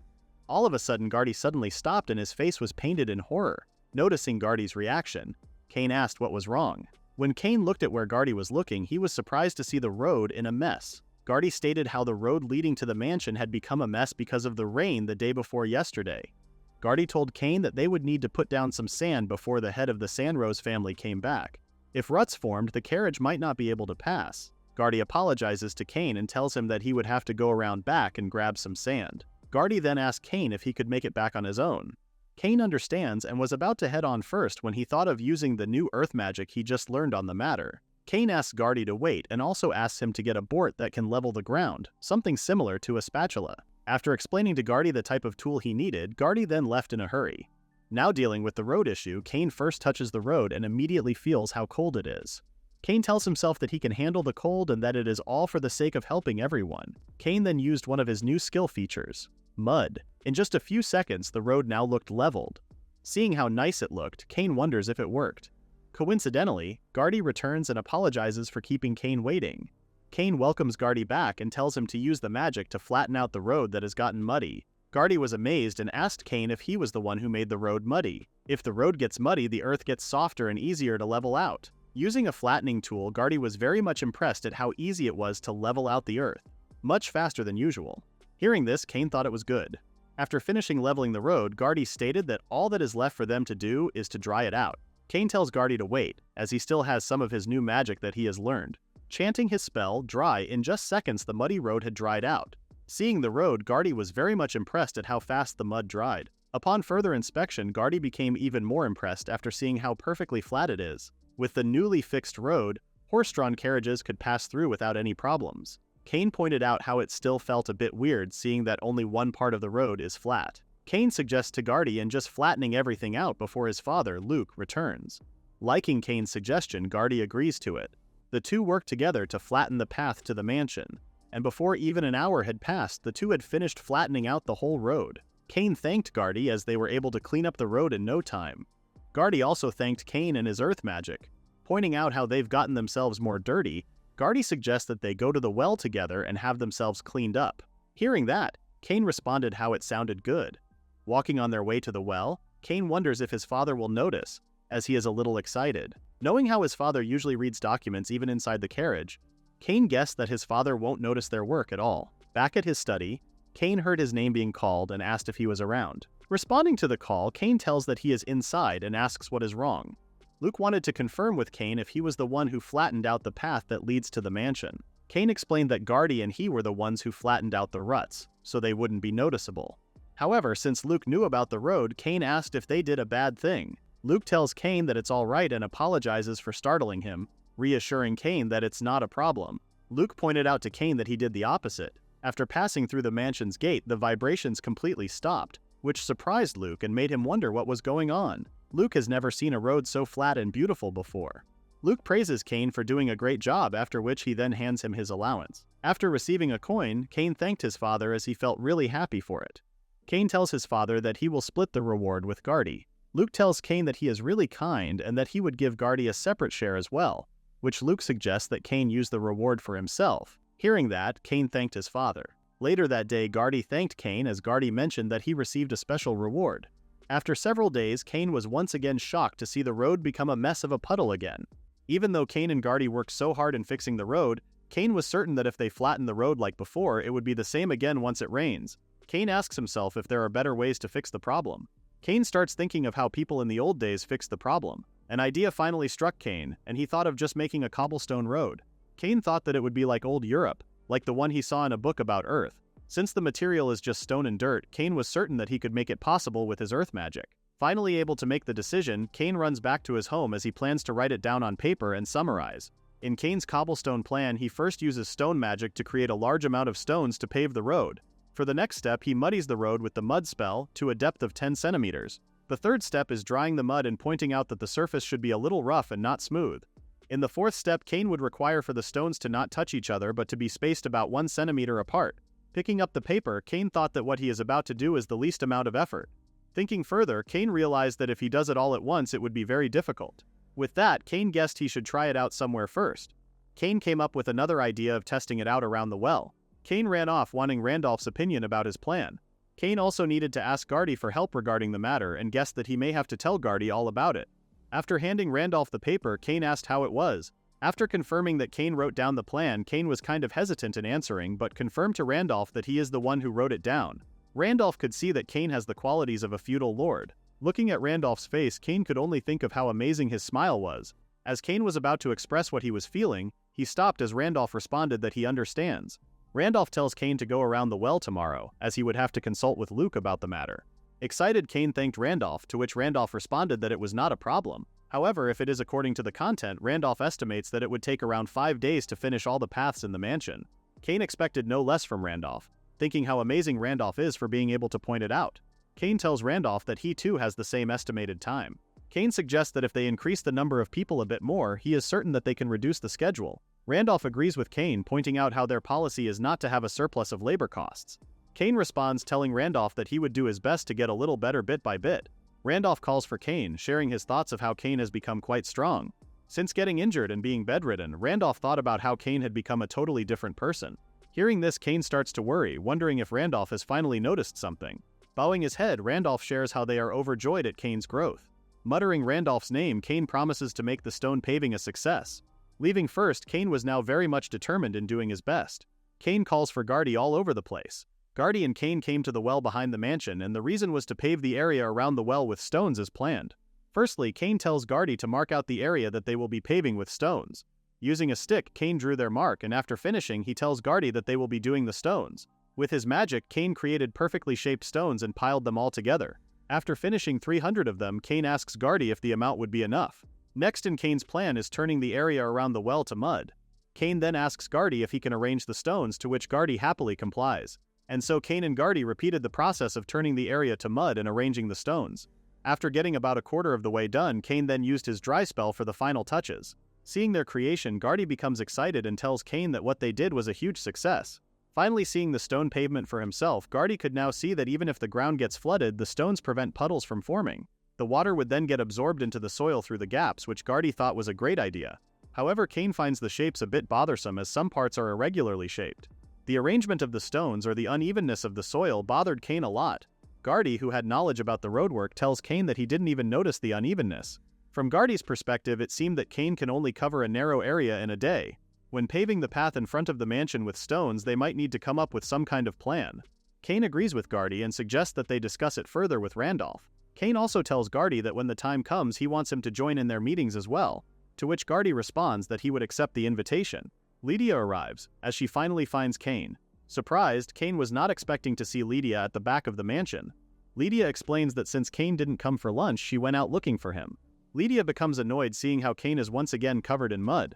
Wiping Cain with her handkerchief, Lydia orders Cain to quickly get changed. Cain tells Lydia that her clothes would get dirty as well if she continues trying to clean him up. However, Lydia just told Cain to not mind her. Seeing Cain doing work and getting dirty, Lydia wishes to discuss the matter with Luke. Cain remains silent, thinking that he had made Lydia angry again. However, it was all according to Cain's plan.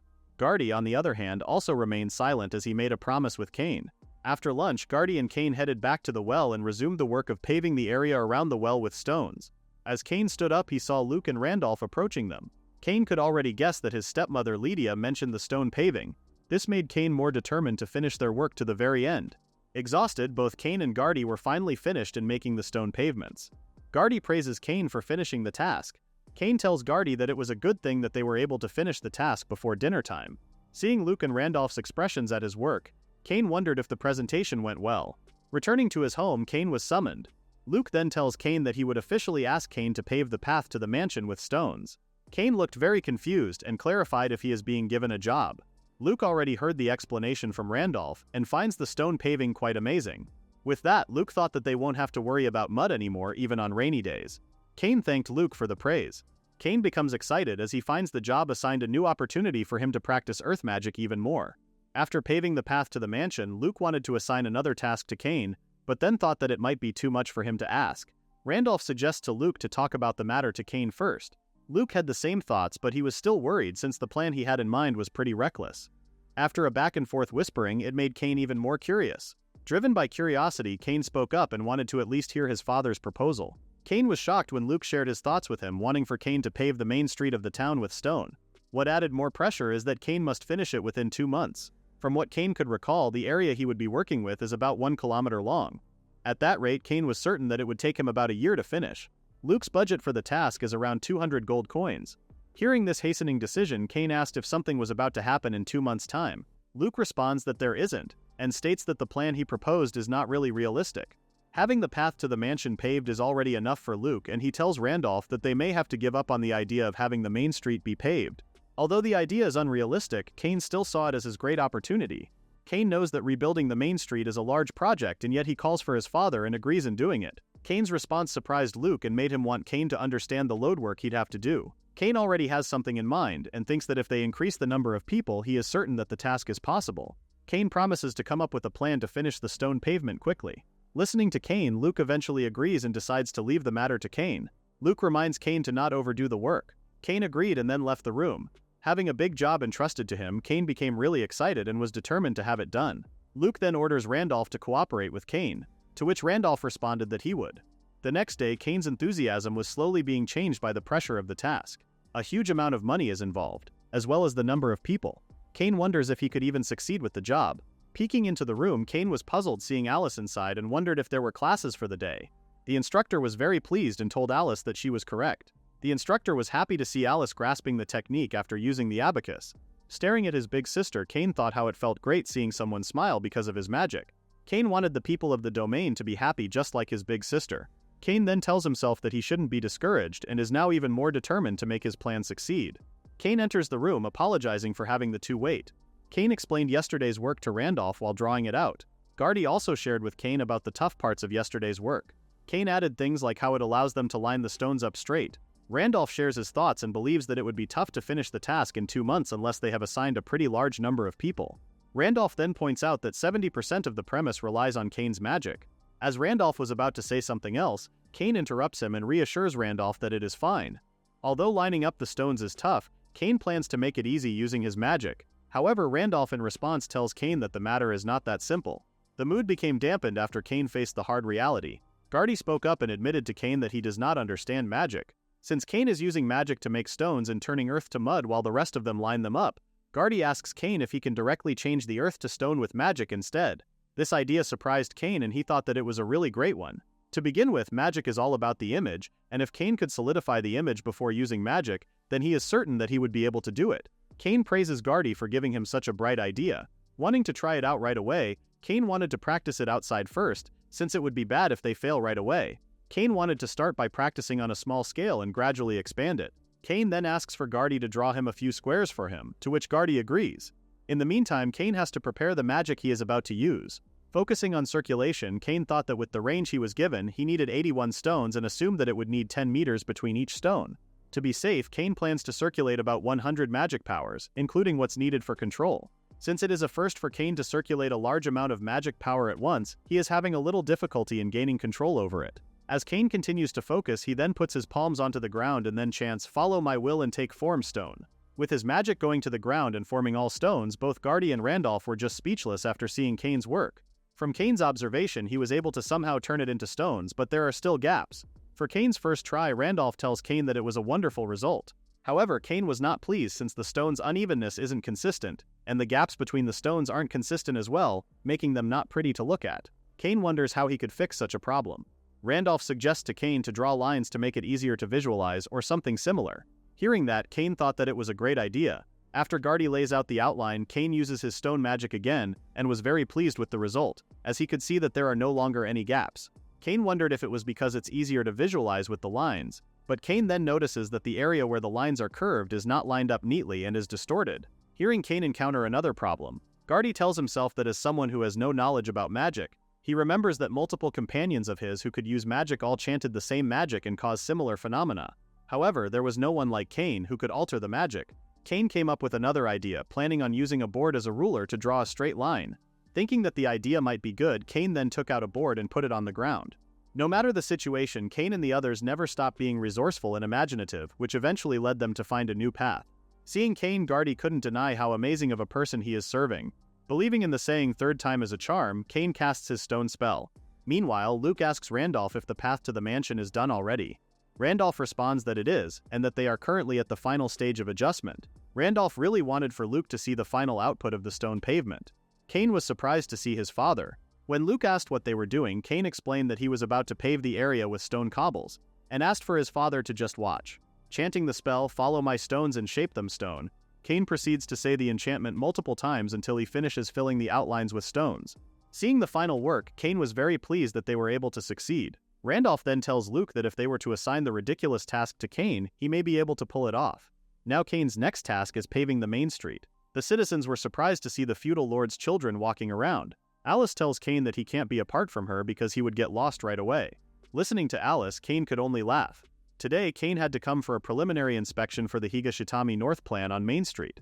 Cain actually wanted to visit the place together with Gardy and Randolph. Alice tells Cain that he will be the only one who would get special treatment, and mentioned that she too would like to go to Main Street. Luke was surprised and asked Alice if she was listening. Alice confronts her father, pointing out how she has been studying in her room every day, and finds it unfair that only Cain gets to go to town. Not wanting to argue with his daughter, Luke eventually agrees for Alice to come along. Cain thought that if he continues to agree with whatever Alice says, then they won't be able to marry her off. Arriving at the market, Cain immediately notices the stench that is like a mix of trash and food. Since everyone is acting normal, Cain guesses that it is how the people experience their place every day. Cain then asks Randolph if the information they have about the width of the main street is correct. Randolph responds that it is, but as they head towards the castle gate, it would gradually widen with each curve. This would eventually reach 8 meters. By making it narrower as they go further in from the castle gate, it has the effect of slowing down invaders' advance, and also makes it easier to retreat towards the castle gate, giving it 2 effects. Randolph also stated that the main street slopes gently down towards the castle gate, which totaled to a length of 1 kilometer. Hearing this, Cain could only comment how long the path is. With the width of the road, Cain believes that it won't be finished in just a day or 2 either. If they close it off, Cain was certain that it would cause problems for the daily lives of the people in the territory. Cain guesses that they won't be able to treat the main road project the same as the road in front of the mansion. Cain wanted to think of ways to solve the problem back at the castle, but he then came up with an idea. Cain wanted to make a scale model of the town, which puzzled Randolph and Gardy after hearing it. Gardy asks Cain if it was really necessary for their project. Cain tells Gardy that it is necessary, stating that having one and not having one are completely different. Cain asks Randolph if he has an accurate map of the Main Street Road, or survey results, or something similar. Cain also asked Randolph if he can introduce him to someone who knows the layout of the town in detail. Randolph understands and tells everyone that he would go back first to make adjustments and then call the person in charge. Cain was grateful towards Randolph, thanking him for the help. In the meantime, Cain makes sure to observe the town carefully. Cain, along with Gardy and Alice, roamed around town enjoying themselves. When Randolph returned, Cain thanked him for picking them up by carriage and told Randolph that he owed him one. Randolph tells Cain that what he did was just nothing, and that the person in charge should be arriving soon. A woman then appeared and greeted Cain, introducing herself as the Maintenance Division Chief, Noelle. Cain becomes shy, responding to Noelle. Meanwhile, Gardy was speechless after seeing Noelle. As Randolph suggested that they head out to the conference room, Gardy remained silent and standing still. Gardy only regained consciousness when he heard Cain asking a favor from him. When Cain called for Gardy's name again, Gardy apologized and explained that he was daydreaming. Alice could no longer come with Cain to the conference room since she had a prior engagement with Lydia. Cain thanked Randolph for his help for the day. Randolph was not expecting Cain to thank him and reminded Cain that a noble person like him mustn't bow his head to his retainers. Cain then shifts his focus towards Noelle, asking her if she had brought the map or the measurement results. Noelle responded that she did. Laying out all of the parchments, Noelle tells Cain that they would be able to form a map of the capital territory. Cain thought that the map was a bit too big and asked Noelle if she had anything about half of the map's size. Noelle tells Cain that they indeed have something that is about the same size, but pointed out to Cain that it won't be entirely accurate. Cain understood, and was really hoping to have a model that is scaled down to about half the size. Since they have nothing else to work with, Cain thought that they'll just have to carefully observe the map first. The meeting was suddenly interrupted by Gardy's appearance. As per Cain's instruction, Gardy has brought a large quantity of earth. When Gardy asked if the amount was okay, Cain responded that it was perfect and thanked Gardy. Curious, Noelle asks what Cain is doing. Unsure of what Cain is about to do as well, Gardy is only certain that Cain is about to create something again. Based on the map from earlier, Cain plans to make a miniature model. First, Cain properly circulates and refines his magic in order to solidify the image of the map. After gathering his magic, Cain then cast his Create Clay spell. Everyone was shocked as Cain was able to recreate the whole town in mere seconds. The town is now taking a 3D form. Gardy was very amazed and mentioned that he expected nothing less from Cain. With the model Cain created, the town can be understood at a glance, making it very convenient. Noelle was still in shock at what she witnessed. Just by looking at the map and glancing at the town for a few hours, Cain was able to reproduce the whole town and scale it down. Since Cain only made it based on imagination, the parts that they didn't check out are missing, making the map a bit lacking. Randolph remained silent and thought a person like Cain, who could create something so sophisticated in an instant, and even reached a level where they can discuss strategies for attacking the town, poses a threat to other influential people. If Cain's talents were to be known by the other families or the royal family, then Cain and the Sanroze family will be facing a big problem. Cain asks Noelle if she can take the model to the desk, as he is certain that it'll be easier to see over there. Randolph continues to observe and is astonished at how Cain continues the conversation as if what he did is merely nothing. Depending on how it is used, it can either be evil or good. Randolph believes that they'd have to keep a close eye on it so that bad people won't take advantage of Cain from that moment forward. Looking at the main street from the miniature model, Cain now has a better view of the street slopes that go gently down towards the castle gate. Cain suggests that they make a gutter, as it would help in getting rid of the accumulated water. Puzzled, Noelle asks Cain what a gutter is. Cain explains that a gutter is a ditch made at the edge of the road, directing the rain that falls on the road to flow into it, stopping puddles from forming. Cain told everyone that he got the idea from a certain book. Listening to Cain, Noelle is very impressed and thinks that he is a very knowledgeable person. Gardy asks Cain what would happen to the water that flows into the gutter. The water is normally being drained into the sewer system and treated, but the town doesn't have a sewer system. Cain asks Noelle how the town's wastewater is currently being treated. Cain was shocked when Noelle tells him that the town's wastewater is just being drained outside the houses. Horrified, Cain did not expect that everyone would use such an unsanitary treatment method. Cain is even more amazed that infectious diseases didn't spread with that kind of system. Cain also realized that it was the reason why the town smelled so bad after visiting it. Noelle shares that in slightly larger towns they are using slime treatment. Hearing about it, the others agreed and started talking about the slime treatment. Cain calls for Noelle's attention, asking what a slime treatment is. Slime treatment meant draining wastewater outside the city walls and storing it in a reservoir. Slimes gather from who knows where whenever they catch wind of garbage or dirty water. The slime would then start cleaning up the filth. Noelle states that it is more accurate to say that the slime absorbs and dissolves anything that's not water rather than just dirt. Surprised by the ways of the other world, Cain never expected to have such a method. Cain never heard of it until now, and in a world where the sewer system is non-existent, the slime treatment is the best one to have. Cain wished that they could implement that type of treatment system in their territory as well. Cain wonders if they could make a hole leading outside Randolph's city walls. Randolph tells Cain that it still depends on how they make it. Randolph says that it is possible if it doesn't affect the defenses. Randolph also pointed out that there's no precedent for them to be able to implement the slime treatment. Cain wonders how far away from the city walls they should build the reservoir to be safe. Noelle tells Cain that it is fine if they don't make it that far away. The slimes themselves are weak monsters, and if they gather too many, the low-ranking adventurers would just take care of them. Cain understands the process, but he kinda feels pitiful to be using it so conveniently to defeat, and asks himself if such a thing is normal in his new world. If the slimes are defeated, the adventurers also receive a reward. Using the existing system of his new world and combining it with the knowledge from his past life, Cain is determined in making the town great. Cain then told everyone that they keep things up and moving with their plan at full speed. Everyone responds yes. As a result of advancing the discussion, the drainage method finally reached a final decision: how to drain rainwater and build a treatment pod for drains. Clay pipes with a diameter of about 30 centimeters are made on both sides of the road, and holes are drilled every few meters to collect rainwater. Next, the gutter will be laid underground from about 20 meters before the castle gate and extended outside the castle. While the material is still underground, a treatment pond will be created 300 meters in advance to treat the slime. Cain's explanation was stopped as his attention was redirected to Alice's drawing, asking her if it is a bird. Alice asks Cain what bird he is talking about, and clarified that what she drew is a wolf. Lydia asks Cain what kind of design he can make. Cain clarifies that as long as it doesn't have too much space in between, anything is fine. Cain asked Lydia and his sister Alice to design the stone paving. Cain thought that the project would go smoothly if he included Alice and Lydia in the project.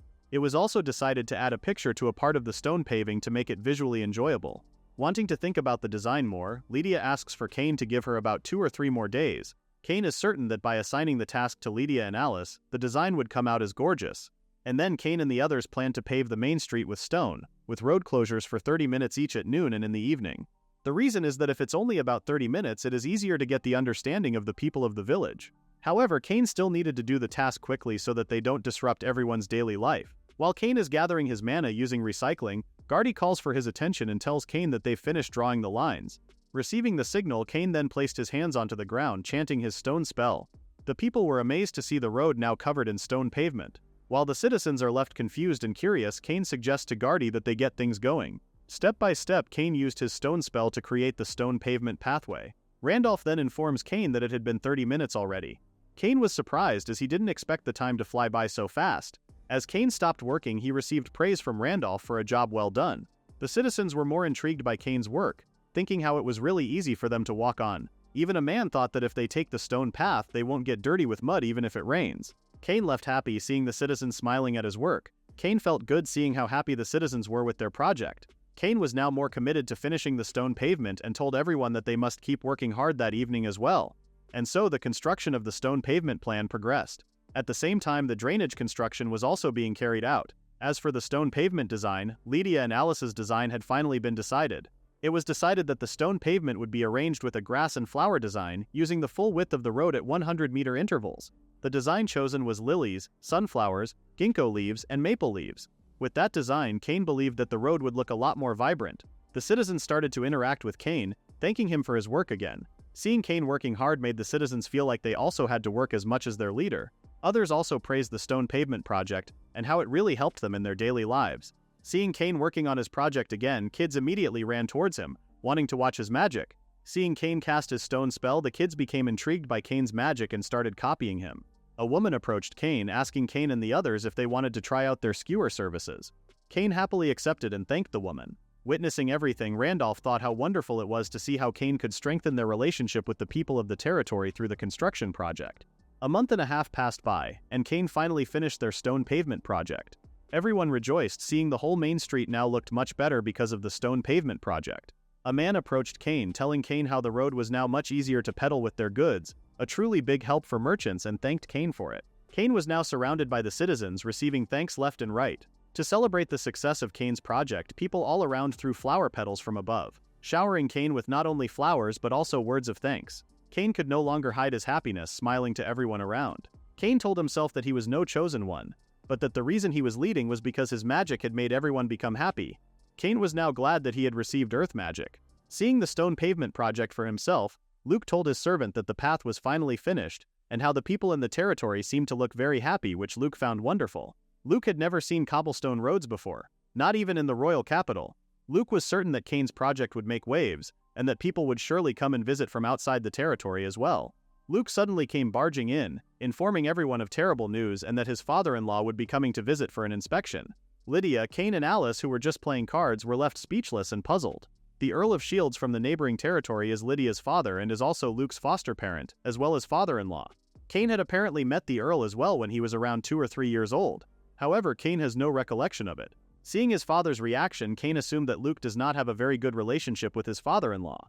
Visibly stressed, Luke mentions how his father-in-law is a very strict person, and even a slight discourtesy may upset the Earl. Lydia, who is also worried, mentioned how the visit is very sudden, and pointed out the reason is for an inspection of all things. Luke assumes that the Earl may have heard of the rumors about the cobblestones. Though Luke appreciates that the Earl would be coming to visit, he still couldn't help but worry. Cain tells Luke how they will entertain his father-in-law. Luke tells Cain the unfortunate reality, which is that the Sanroze family doesn't have any specialty products or anything. At best, they can have knights go out and hunt some monsters in the surrounding area, and prepare some monster meat. Covering his eyes, Cain had hoped that his father didn't say such a thing with such confidence. Lydia tells Luke that he didn't have to be so modest and that the cobblestone road alone was already enough. Alice thought that if they had some delicious food, they could have entertained their grandfather much better. Cain agrees that the food in the Sanroze family territory is often pretty simple. In Cain's previous world, he was almost always eating convenience store food, which meant that just having home-cooked meals is already a treat itself. Thinking of special cuisines, Cain remembers the book. Cain remembers the hero's cookbook, and how he was sure that seasonings were written in it. Cain then calls for his father and Lydia, telling them that among the recipes in the hero's cookbook they should try making some delicious dishes that the Margrave of Seals might not know about. Seeing both Luke and Lydia's reactions, Cain wonders if what he had said was off. However, Luke then showed a smile, telling Cain that it is a wonderful idea. Lydia, however, confronts Cain, asking if he really was able to read the hero's book. Cain realized the huge mistake he made. Cain got caught up in pretending that he could read the hero's cookbook. However, Cain is also glad that both Lydia and Luke were happy with his suggestion. With Luke learning that Cain could read the hero's cookbook, it now made sense to see how Cain knew about the abacus and the stone pavement mechanism. Cain wanted to correct his father that some of that knowledge came from his past life but just remained silent. Going back to the main topic, Luke mentions that they don't have much time and suggests dealing with the matter at a later time. Cain tells his father that he will go and get the hero's cookbook. In response, Luke tells Cain that he would be counting on him. Luke then calls for Randolph, asking him to call the head chef. Lloyd, the head chef of the Sanroze household, wanted to confirm if he knew of the seasonings that are being mentioned in the hero's cookbook. Cain responds that he wanted for Lloyd to check what kind of seasonings they have left, to which Lloyd understood the task and followed on. After checking the seasonings and ingredients, as it turned out, there were a few things that had already existed in the world where Cain originally came from, but not in his new world. As for the seasonings, Cain learned that they do not have ketchup, Worcestershire sauce, miso, or mirin. What seasonings they only have are mayonnaise and soy sauce, which Cain finds a relief. As for cooking, Cain is glad that they had potatoes, which is one of the things that Cain truly wanted. For ingredients, Cain was able to confirm that they have potatoes, tomatoes, onion, and garlic. Although they have butter, Cain learned that it is unusable. Lloyd informs Cain that goat butter is quite difficult to obtain. Since they don't have goat butter, that also means that they do not have milk. The territory has some things that could be substituted, like beef, also called wairiburu, pork named uku, and chicken, which is called hoon chicken. Talking to Lloyd, Cain just learned that there are also several types of meat in their world as well. Cain still wondered why the names are slightly similar. Lloyd asks Cain if there's anything else he wanted to ask. Cain responds that there's still one more thing he wanted to ask Lloyd before they finish. Showing Lloyd a paper, Cain asks if there are any dishes in the memo that Lloyd knows how to make. Reading the list of menu items and their ingredients, Lloyd honestly told Cain that he has never heard of or eaten anything except for the ones that are marked with I and W. When Lloyd asked Randolph about the menu, Randolph agreed and pointed out that the dish is similar to a meat dish made by gathering scraps of meat and grilling it. However, Randolph believes that it is just so much that even the hero left a record, and thought that it may be different. Since the mood suddenly became dampened, Luke voiced out a suggestion in trying to make everything. Luke pointed out that they should just judge the food after actually eating it. Lydia intervenes, telling Luke that he is once again suggesting reckless things. Listening to Lydia, Luke starts to question if his suggestion was even good. However, Cain believes that his father is right, since they can't tell what a dish is like until they actually make it. Reading the menu, Lloyd was starting to get worried and feeling the pressure of cooking everything. Cain calls for Lloyd, pleading for his help and saying that the only hope they have is Lloyd. Seeing Cain's straightforward gaze, Lloyd could not force himself to decline the request. Lloyd accepts the task and mentioned that despite his appearance, he has been head chef for many years already. Determined, Lloyd wanted to give it a try. Somehow, Lloyd managed to gather the ingredients. Through trial and error, Lloyd managed to make a full menu. Several days later, Lloyd thanked everyone for waiting and revealed that the dishes from the hero's cookbook were finally complete and asked for them to try it out. Seeing the dishes that Lloyd made, everyone was left speechless and even had their mouths open. Lydia mentioned how she'd never seen such dishes before. Looking at the dishes, Alice commented how it looked incredibly delicious. Luke then told everyone that they should try it out first. Eating her favorite meat, Alice starts to dig in, slicing the meat and eating a piece of it. With just one piece, Alice was immediately commenting how it is a first for her to eat her favorite meat cooked in such a way, and giving it tons of praises. Lydia picks up a dish and commented how it had a rather unusual shape. Upon tasting it, Lydia was surprised and asked if the dish was truly an egg, as it was just too fluffy. Tasting a different dish, Luke asked what the crunchy texture was and how it has a rich flavor of the meat, which he commented how good it was. Just as Cain thought, the home cooking from his past life looks a lot like a feast in his new world. With the dishes served, Cain is certain that they can now entertain their grandfather. Cain thanked Lloyd for the help, to which Lloyd responded how it was an honor for him to cook such incredible dishes. Writing down some adjustments, Cain finalized the menu, which is now potato salad, macaroni salad, hamburger, tonkatsu, fried chicken, and tamagoyaki. Cain announced that the paper would be called the hero's recipe. Meanwhile, the Earl stated how it had been a while since he had seen Lydia and his son-in-law. From what the Earl heard, Luke's territory was changed into a cobblestone or something. Such a thing is something that can only be seen in the royal capital in their country. How Luke was able to manage such a feat, the Earl eagerly wishes to know the secret. The Earl showed a smile as he plans to copy the stone pavement for the development of his territory as well. The Sanroze family remained still, hiding their nervousness. The day had finally come for the arrival of Margrave Shields. For the past month, Cain had spent countless times being forced to eat the same hospitality cuisine. Tensed, Luke then informed his family that their guest had finally arrived.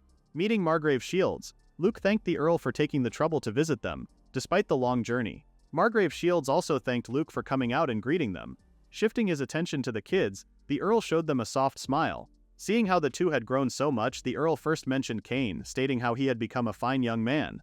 Turning to Alice, the Earl also stated that she had already become a proper lady and asked if she would be entering the academy soon. Hearing such a compliment, Alice felt happy and responded by showing proper manners, greeting her grandfather. Meeting again after a long while, Alice told her grandfather that she was looking forward to meeting him. Cain was surprised as he didn't expect his big sister to be able to greet their guest right away. Wanting to do it properly as well, Cain called his grandfather by his name, Margrave Shields, and mentioned that he was now 6 years old. Not expecting such a greeting, the Earl asked Cain why he wasn't addressing his grandfather like Alice did. Shocked, Cain uttered "huh" as he thought that he might have messed up. The Earl assumed that Cain had been feeling lonely. Cain stuttered and tried to explain himself and wondered if he had responded incorrectly. Lydia intervened, asking her father to stop messing around and pointing out how Cain was having a hard time. Earl Margrave laughed and apologized to his daughter. The Earl also noticed that Luke had lost a bit of weight and pointed it out to them. Luke admitted it but reassured the Earl that his physical condition was not a problem while appreciating the Earl's concern. To continue their conversation, Luke asked the Earl to enter their home. Cain remained silent, as he thought that his grandfather would be a much scarier person. Inside a room, Earl Margrave spoke first and told everyone how he guessed that his sudden visit was a bother. The Earl shared how the merchants who came and went in Luke's territory always talked about what a wonderful road the town had. The Earl wanted to see for himself what the buzz was all about. Hearing that, Luke felt honored. Since it had been a while since he had met Lydia, the Earl asked if she had been well. As you can see, Lydia responded. Looking at his daughter, Earl Margrave told her how she was gradually starting to look like her mother, Aisha. The Earl then asked if it was possible that she too visit Aisha soon. Curious, Lydia asked if her mother was doing all right, and said that she had also thought that both of her parents would be visiting them. Earl Margrave explained that they were originally supposed to visit together, but due to an injury her mother had sustained to her foot, she unfortunately had to give up on it. Worried, Lydia asked if her mother was okay and asked for more details as to what had happened. Seeing that he had made his daughter worry too much, Earl Margrave reassured her that it was nothing serious and explained that her mother had merely fallen while tending to the garden at the mansion, and that there was no need for Lydia to worry. With her worry gradually fading, Lydia told her father that she would visit soon. "Please do," Earl Margrave responded. After taking a sip of the tea, the Earl mentioned that he wanted to talk about the main topic. Earl Margrave commented on the road from the town to the mansion, stating that it was quite something. The Earl was reminded just how different it was to see something versus hearing about it. As soon as the Earl's group hit the cobblestones, the vibrations decreased and the speed picked up.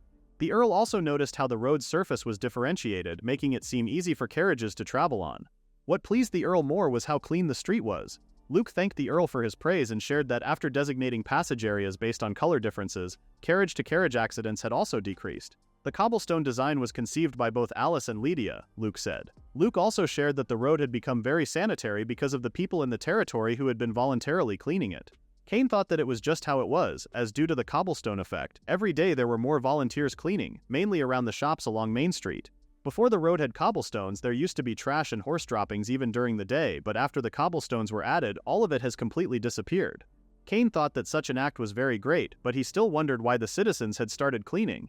Cain could only guess that it was because the cobblestones were beautiful, so people wanted to maintain them. However, the truth was that the citizens themselves didn't want Cain's cobblestones, which he had worked hard to make, to get dirty and had started voluntarily cleaning them. "I see," said the Earl, and he asked if it really was that effective. Becoming upfront, Earl Margrave stated how he too wanted to have cobblestones in his town. Luke and Cain had already expected the reason for Earl Margrave's visit. Cain especially had sensed the reason for the Earl's visit, though the request might just sound like an old man's request. When it comes to a conversation between lords, the story changes. Luke understood that if he phrased his response incorrectly, it might mean that he had taken the request for free. What added more to the pressure was that the other party was Luke's foster parent and father-in-law, the Margrave of Shields. Luke knew that he had to respond in a way that would not come out as rude.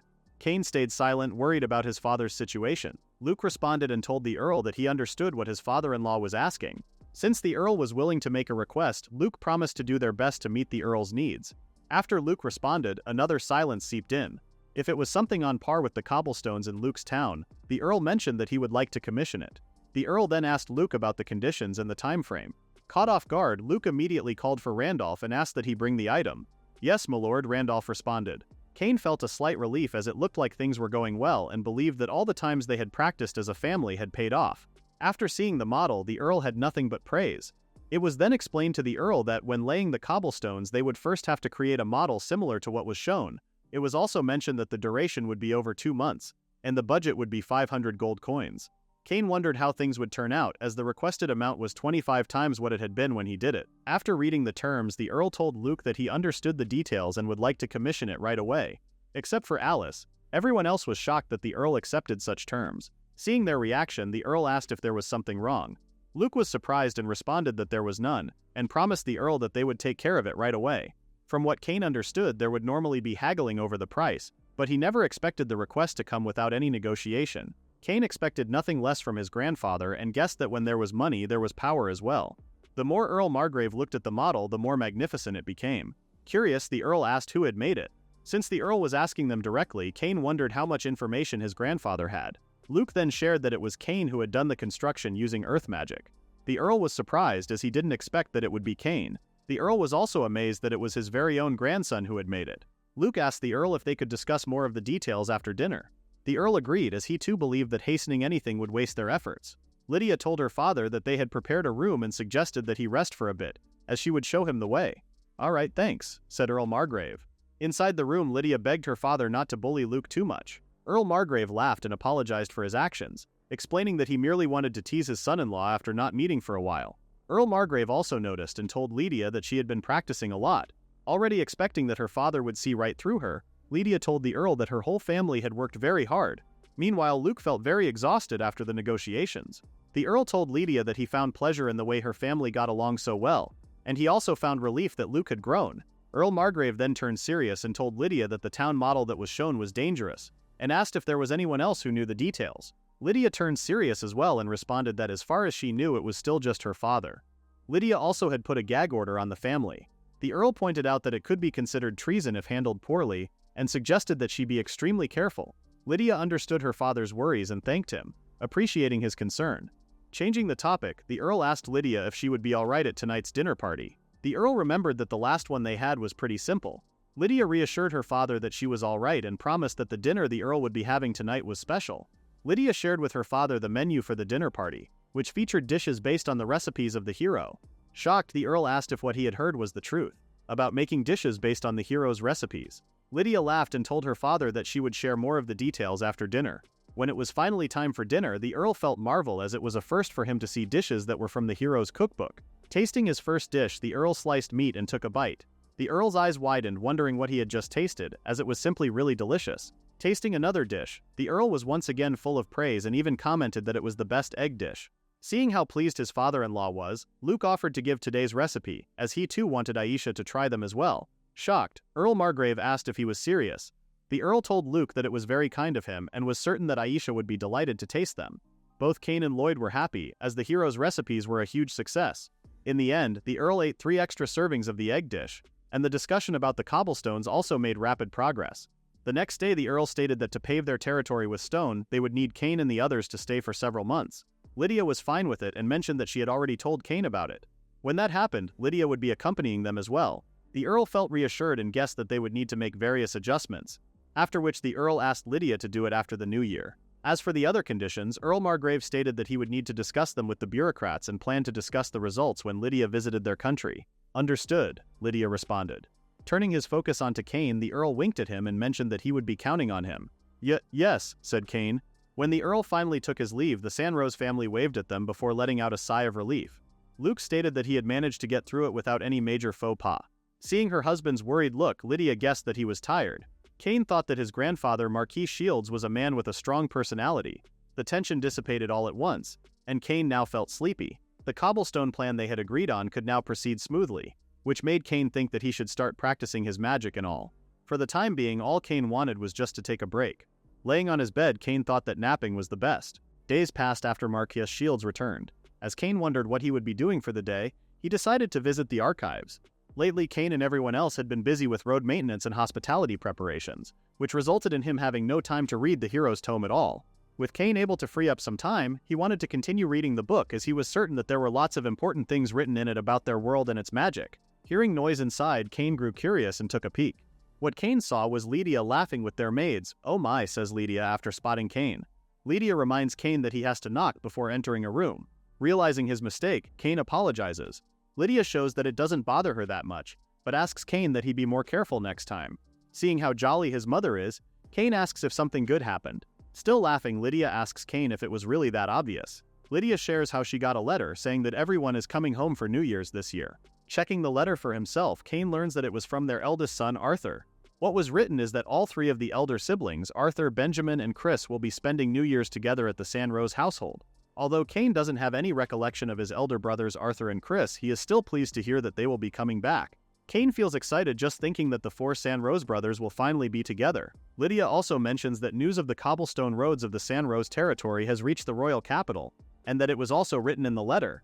"That's amazing, Cain," says Lydia. Curious, Cain asks Lydia if she knows how many years it has been since all the brothers were together. From what Lydia recalls, Chris hasn't come back even once since entering the academy. Using that as a basis, Lydia believes that it has been 3 years. Since the brothers will be reunited again, Lydia really looks forward to it. Lydia wishes for Chef Lloyd to make them some delicious food again during New Year's. Cain adores Lydia, as he finds her clumsiness and all her other traits cute, making him too wonder if his father had fallen for Lydia in the same way. "Good for you, mother," says Cain. Inside the library, Cain is very eager for the day when his older brothers come back. Before that, Cain wants to keep reading the Book of the Hero. Cain forgets what page he last read. While skipping through the pages, Cain grows curious as he notices that the last few pages are stuck together. Cain is shocked as he didn't notice that there were glasses in the middle. Though the glasses are small, Cain wonders how to use them. All of a sudden, the glasses light up and grow.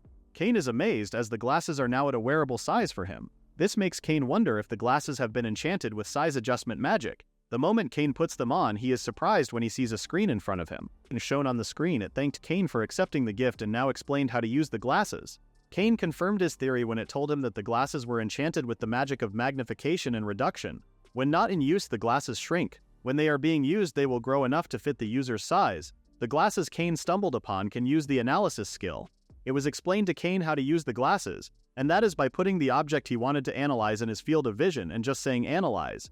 After chanting, a window will open in front of him, displaying the analysis results of the target object. With the hero's last message, he hoped that it would be of great use to the new owner. Cain was very much grateful to the hero as he now could use the analysis skill after being guided. Cain stopped for a moment as he remembered that he had a magic that required the analysis skill. Both curious and excited, Cain wanted to check it out right away and immediately opened his status. As Cain proceeded to check out his locked skill, it showed again that an advanced skill called analysis is required. Cain became excited as he could investigate the skill with his analysis skill. What made Cain even happier is the thought that he could finally use magical circle magic, a spell which he had given up on. Cain dove through the procedure on how he could use magical circle magic. Firstly, Cain could create magical ink, then analyze magic, transcribe it into a magical circle, and lastly transcribe the magical circle onto something. After figuring out the procedure, Cain immediately went ahead with the first step, and that is creating magical ink. Putting his palms out, Cain imagined that there was an ink bottle on his palm and channeled his magic into it. Trusting himself, Cain managed to complete the first step. Seeing how beautiful the magical ink is, Cain couldn't help but feel pumped up. For the next step, Cain would now have to create a magical circle. But before he continued, he wanted to analyze the magic first. Cain looked puzzled, as he was certain that he needed magic with a skill level of at least 1 to analyze it.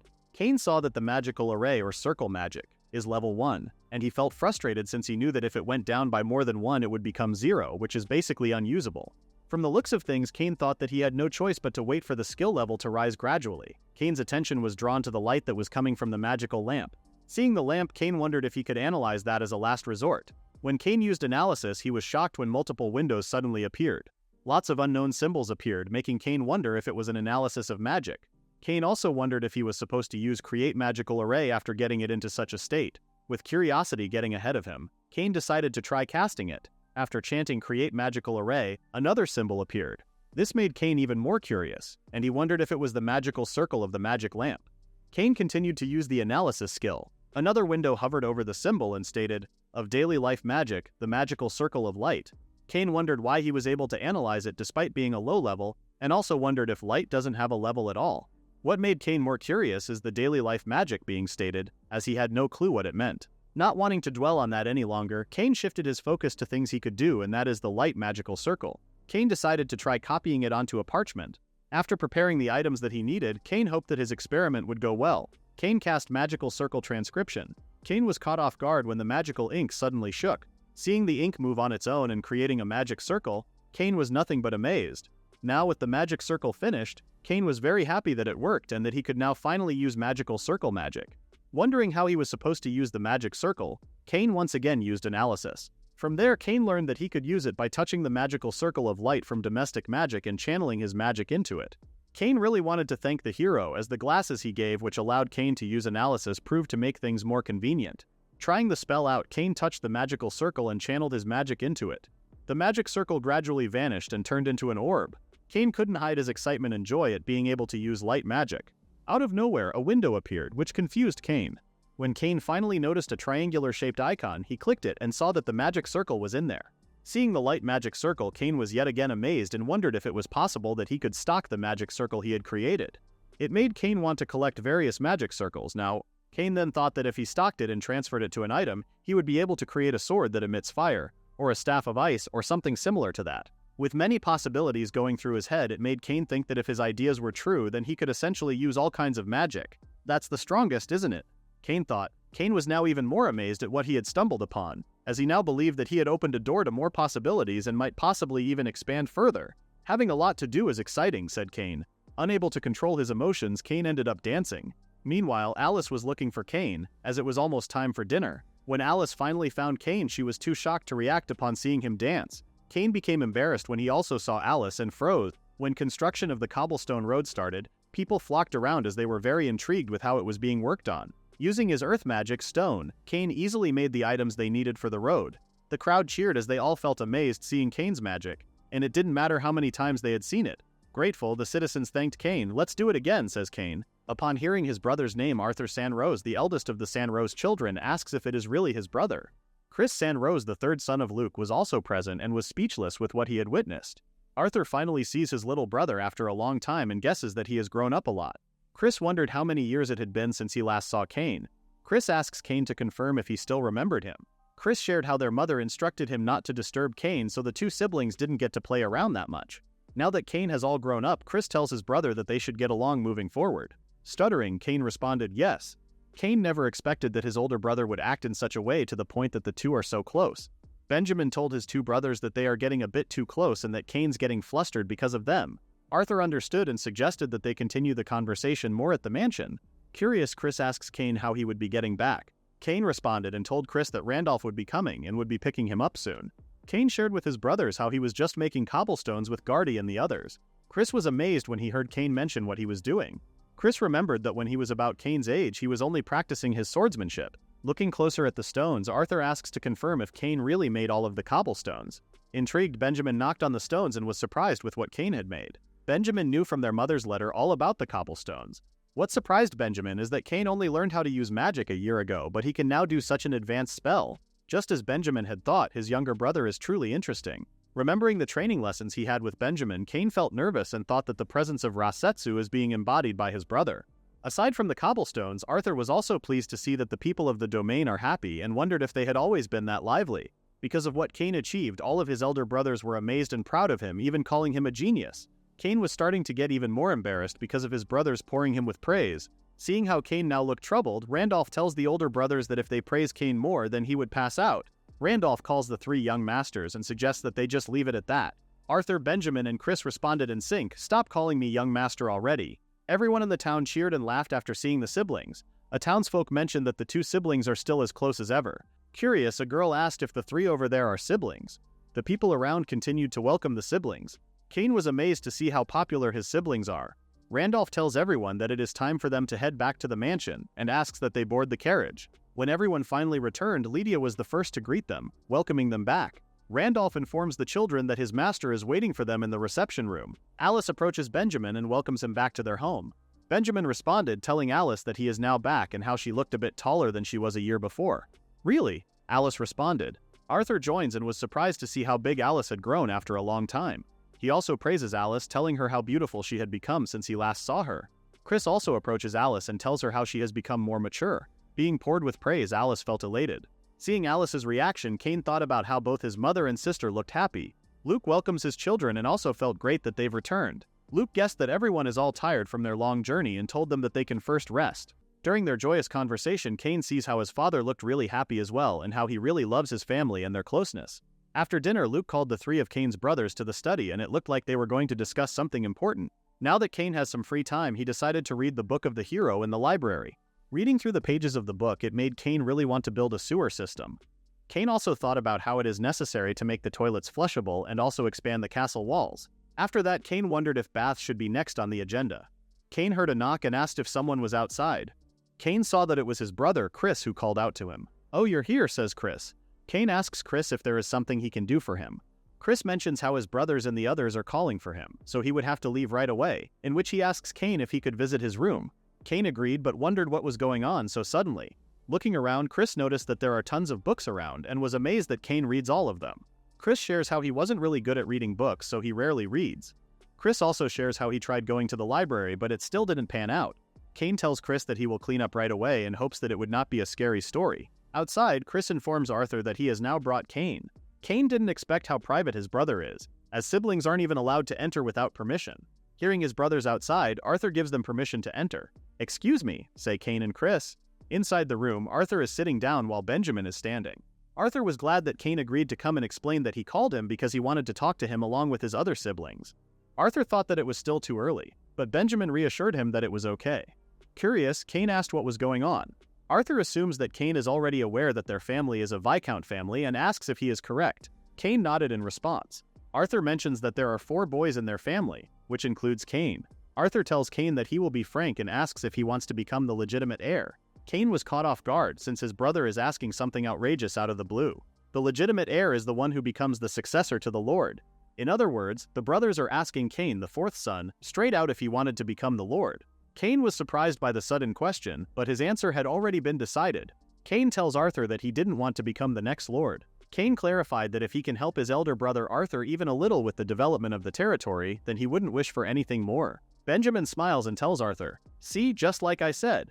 Arthur's frustration welled up and he asked why everyone was giving him the same answer. Chris answers first and explains that when he sees their father, he is always surrounded by documents every day and it looks tough. Chris also mentioned that they can't go anywhere if they become Lord, and it is very boring.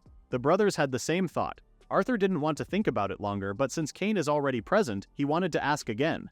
Arthur wanted to make the Sanroze family prosperous enough to support all of his siblings. Arthur stood up and surprised Cain when he suddenly bowed in front of him, asking that Cain lend his strength. Both Chris and Benjamin placed their hands on their chests as they accepted Arthur's request.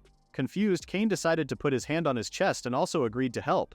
After sharing a laugh, Arthur mentions that it would all be for the formalities. Arthur suggests that for tonight they should celebrate the development of their territory as brothers and discuss each of their recent situations, especially about her and so on, says Arthur. The brothers were surprised when Arthur showed them a bunch of snacks.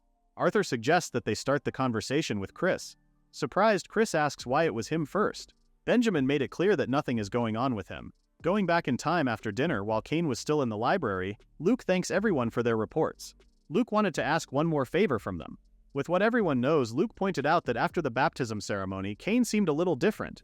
Luke guessed that it is because of some skill, or maybe his knowledge has increased, as Cain seemed much more mature. Lydia nodded in agreement. Benjamin felt the same thing when they were training intensively, so during everyone's stay, Luke wanted everyone to keep a close eye on Cain. Luke also wanted everyone to teach Cain, who tends to be reckless, how to protect himself. Since the request involves their youngest brother, all siblings are in agreement. Benjamin thought that Cain is very intriguing, as he finds himself wanting to teach his young brother all sorts of magic. But Cain is still only 6 years old, so they needed to be careful. Inside his room, Benjamin was writing something on a paper when he heard a knock on his door. After giving permission to enter, Cain entered and told him how he wanted to discuss something with him. "Discuss something?" Benjamin asks. Nervous, Cain explains that he has various ideas to improve the quality of life in the territory and would like to get his big brother Benjamin's advice. Intrigued, Benjamin agrees and asks Cain to share his ideas first. Cain mentioned that there are 2 things he would like to create. The first is a bathhouse, and the second is a sewer system. Puzzled, Benjamin asks Cain if he is talking about filling a large barrel with hot water to bathe in. Cain responded yes and clarified that a bathhouse is like that but with an even larger barrel that can fit over a dozen people at once. Cain believes that if they can make it available, then life in the country would become more hygienic and the number of illnesses will decrease. As for the other request, Cain explained that the sewer system is for rainwater and wastewater from toilets and kitchens. Cain plans to create a network of underground pipes in every town to flow through, treat the wastewater outside the territory, and then return it to the rivers. Cain also believes that it will improve the town's sanitary environment and reduce illness. Benjamin was really interested and believes that if all are completed, the people in the territory will be delighted, and he is in agreement with Cain that his ideas are wonderful. Since Cain's ideas are wonderful, Benjamin finds it hard to believe that Cain could come up with such ideas at the age of 6. Nervous, Cain explains that he learned about it from the pictures drawn in the hero's tome and not something he came up with. Benjamin doesn't want to press the conversation any further and tells Cain that they will leave it at that. Cain smiles as he thinks that the hero's tome isn't just a source of useful knowledge but also useful for making excuses. Since Cain already knows so much, Benjamin asks what Cain really wanted to hear from him. Cain mentions that it is about the bathhouse, as they are going to need a large quantity of hot water. Cain knows that his big brother has mastered fire magic, so he wanted to know if there's a spell that can make hot water and wishes to learn and use it. Benjamin tells Cain that there isn't a fire magic spell that makes hot water. However, there is a spell that can raise or lower the temperature of water or objects. Benjamin asks Cain if showing him would be enough. Cain agrees and tells Benjamin that he plans on using his magical circle magic to turn it into a magical circle and create a magical tool. Confusion was written all over Benjamin's face, and he asked Cain if he could really do that with magical circle magic. When Cain responded that it is possible, Benjamin was both intrigued and curious, as he had never thought that something so outrageous was possible, and he even asked if there were any restrictions or something. as otherwise all the magic in the world Cain could use or have others use. Cain expected nothing less from his brother, as he had already noticed the usefulness of his magical circle magic. Cain admits that there are limitations, and that they can only turn into a magical circle up to the minus of the magic. Activating it requires 10 times the original magical energy. Benjamin understands and believes that it would take quite a bit of magical energy, 10 times as much. Curious, Benjamin asks Cain how much magical energy he has now. Since it was Benjamin who was asking him, Cain decides to share everything. The amount of magical energy Cain has is infinite. Hearing that, Benjamin was first in shock, but later laughed so hard and mentioned how Cain is truly something else. Benjamin apologizes for his behavior and thanks him for being honest and sharing, and also believes that Cain is keeping such information a secret from everyone else. Yes, of course, Cain responded. Cain's growth was much faster than Benjamin had expected, and he believes that they must act carefully about the situation. Getting back on the topic, Benjamin shared that a magic that changes temperature is a level 2 magic, and asked Cain if he is okay with that. Cain responded, telling Benjamin that the level is insufficient, which is quite unfortunate. Benjamin asks if it means that his magical circle magic is at a lower level. Benjamin wondered and asked Cain how he confirmed the magical circle activation. Cain explained that it is the daily life magic which somehow managed to become a magical circle. From what Cain knows, there is no daily life magic that changes temperature. With Benjamin's knowledge, daily life magic is fine as there is hot water. This shocked Cain. Benjamin explained that anyone can learn daily life magic at the church, in which he suggested to Cain that he consult the father next time and just go learn it. In front of the church, Cain never expected that there is a magic that directs in such a way. After a long time of not visiting the church, both Cain and Alice finally paid a visit after consulting with his father about daily life magic. Since normal magic is so commonplace in their world, Cain kind of guessed that he may be the only one who didn't know. Excited, Alice suggests to Cain that they enter the church already. Alice tagged along because of what his parents suggested to finalize their travel preparations. Lydia tells Cain that they had already taken the measurements for the travel outfit Cain will wear when they visit Count Seal's frontier domain. Lydia believes that it is about to be finished and suggests that Cain should go and have the final adjustments done. The two kids went to the tailor together and were ordered to put on and take off the clothes, which exhausted Cain. Eager to find out more, Cain enters the church. The two were then greeted by an older woman, thanking them for visiting the church. "Nice to meet you," says Cain. The woman responded and told Cain that she had heard the story, asking them to follow along. Looking around, Cain saw an image of goddess Guardia. After guiding the kids, the woman then showed them a stone tablet. The woman explained that by using the stone tablet, Cain will learn daily life magic. The priest asks Cain which daily life magic he would like to learn for the day. Excited, Cain tells the priest that he wants to learn hot water, but if there are other useful ones, he would also like to learn them as well. If possible, Cain also wishes to learn more about the history of daily life magic. "I suppose just a little," says the priest. The priest starts explaining to Cain the origins of daily life magic, which was conceived and spread by the hero. The hero sought a type of magic that would make daily life a bit more convenient even for those without magical skills. From what was passed down, it is said that the hero created it with that in mind. Cain finally learns another vital piece of information, that the hero created daily life magic itself. The priest continues and shares that it was only the hero at first who was able to grant daily life magic. An anecdote became famous and widely heard, in which it is said that the hero temporarily fled because so many people visited them every day. The hero decided to create the stone tablet, and it became possible for the church to grant daily life magic. That is also how the church was enabled to earn an income. Cain was just amazed that a person reincarnated from Japan created the magic. What is more impressive is that the very magic itself is still helping lots of people to this day. The total number of daily life magic created by the hero is 10. However, the number that has been passed down to the present is only 9. The priest then shows Cain the types of daily life magic. The priest further explains that the number that can be memorized can be known by placing one's hand on the acquisition stone tablet and asks Cain if he would like to try. "Yes," says Cain. Seeing the kid so excited, the priest instructs Cain to place his hand on a small pillar. The moment Cain rests his hands, the stone tablet emits a bright light. When the lights finally stop, the priest informs Cain that he can memorize up to 4 daily life magic spells since the light flashed 4 times. Without any hesitation, Cain asks for the magic that grants him hot water, loop, and light. As for the remaining one, Cain wants to memorize it when he wants to learn another daily life magic in the future. The priest understands and grants Cain's wishes. The priest instructs Cain again to keep his hand firmly placed on the pillar as she then starts chanting.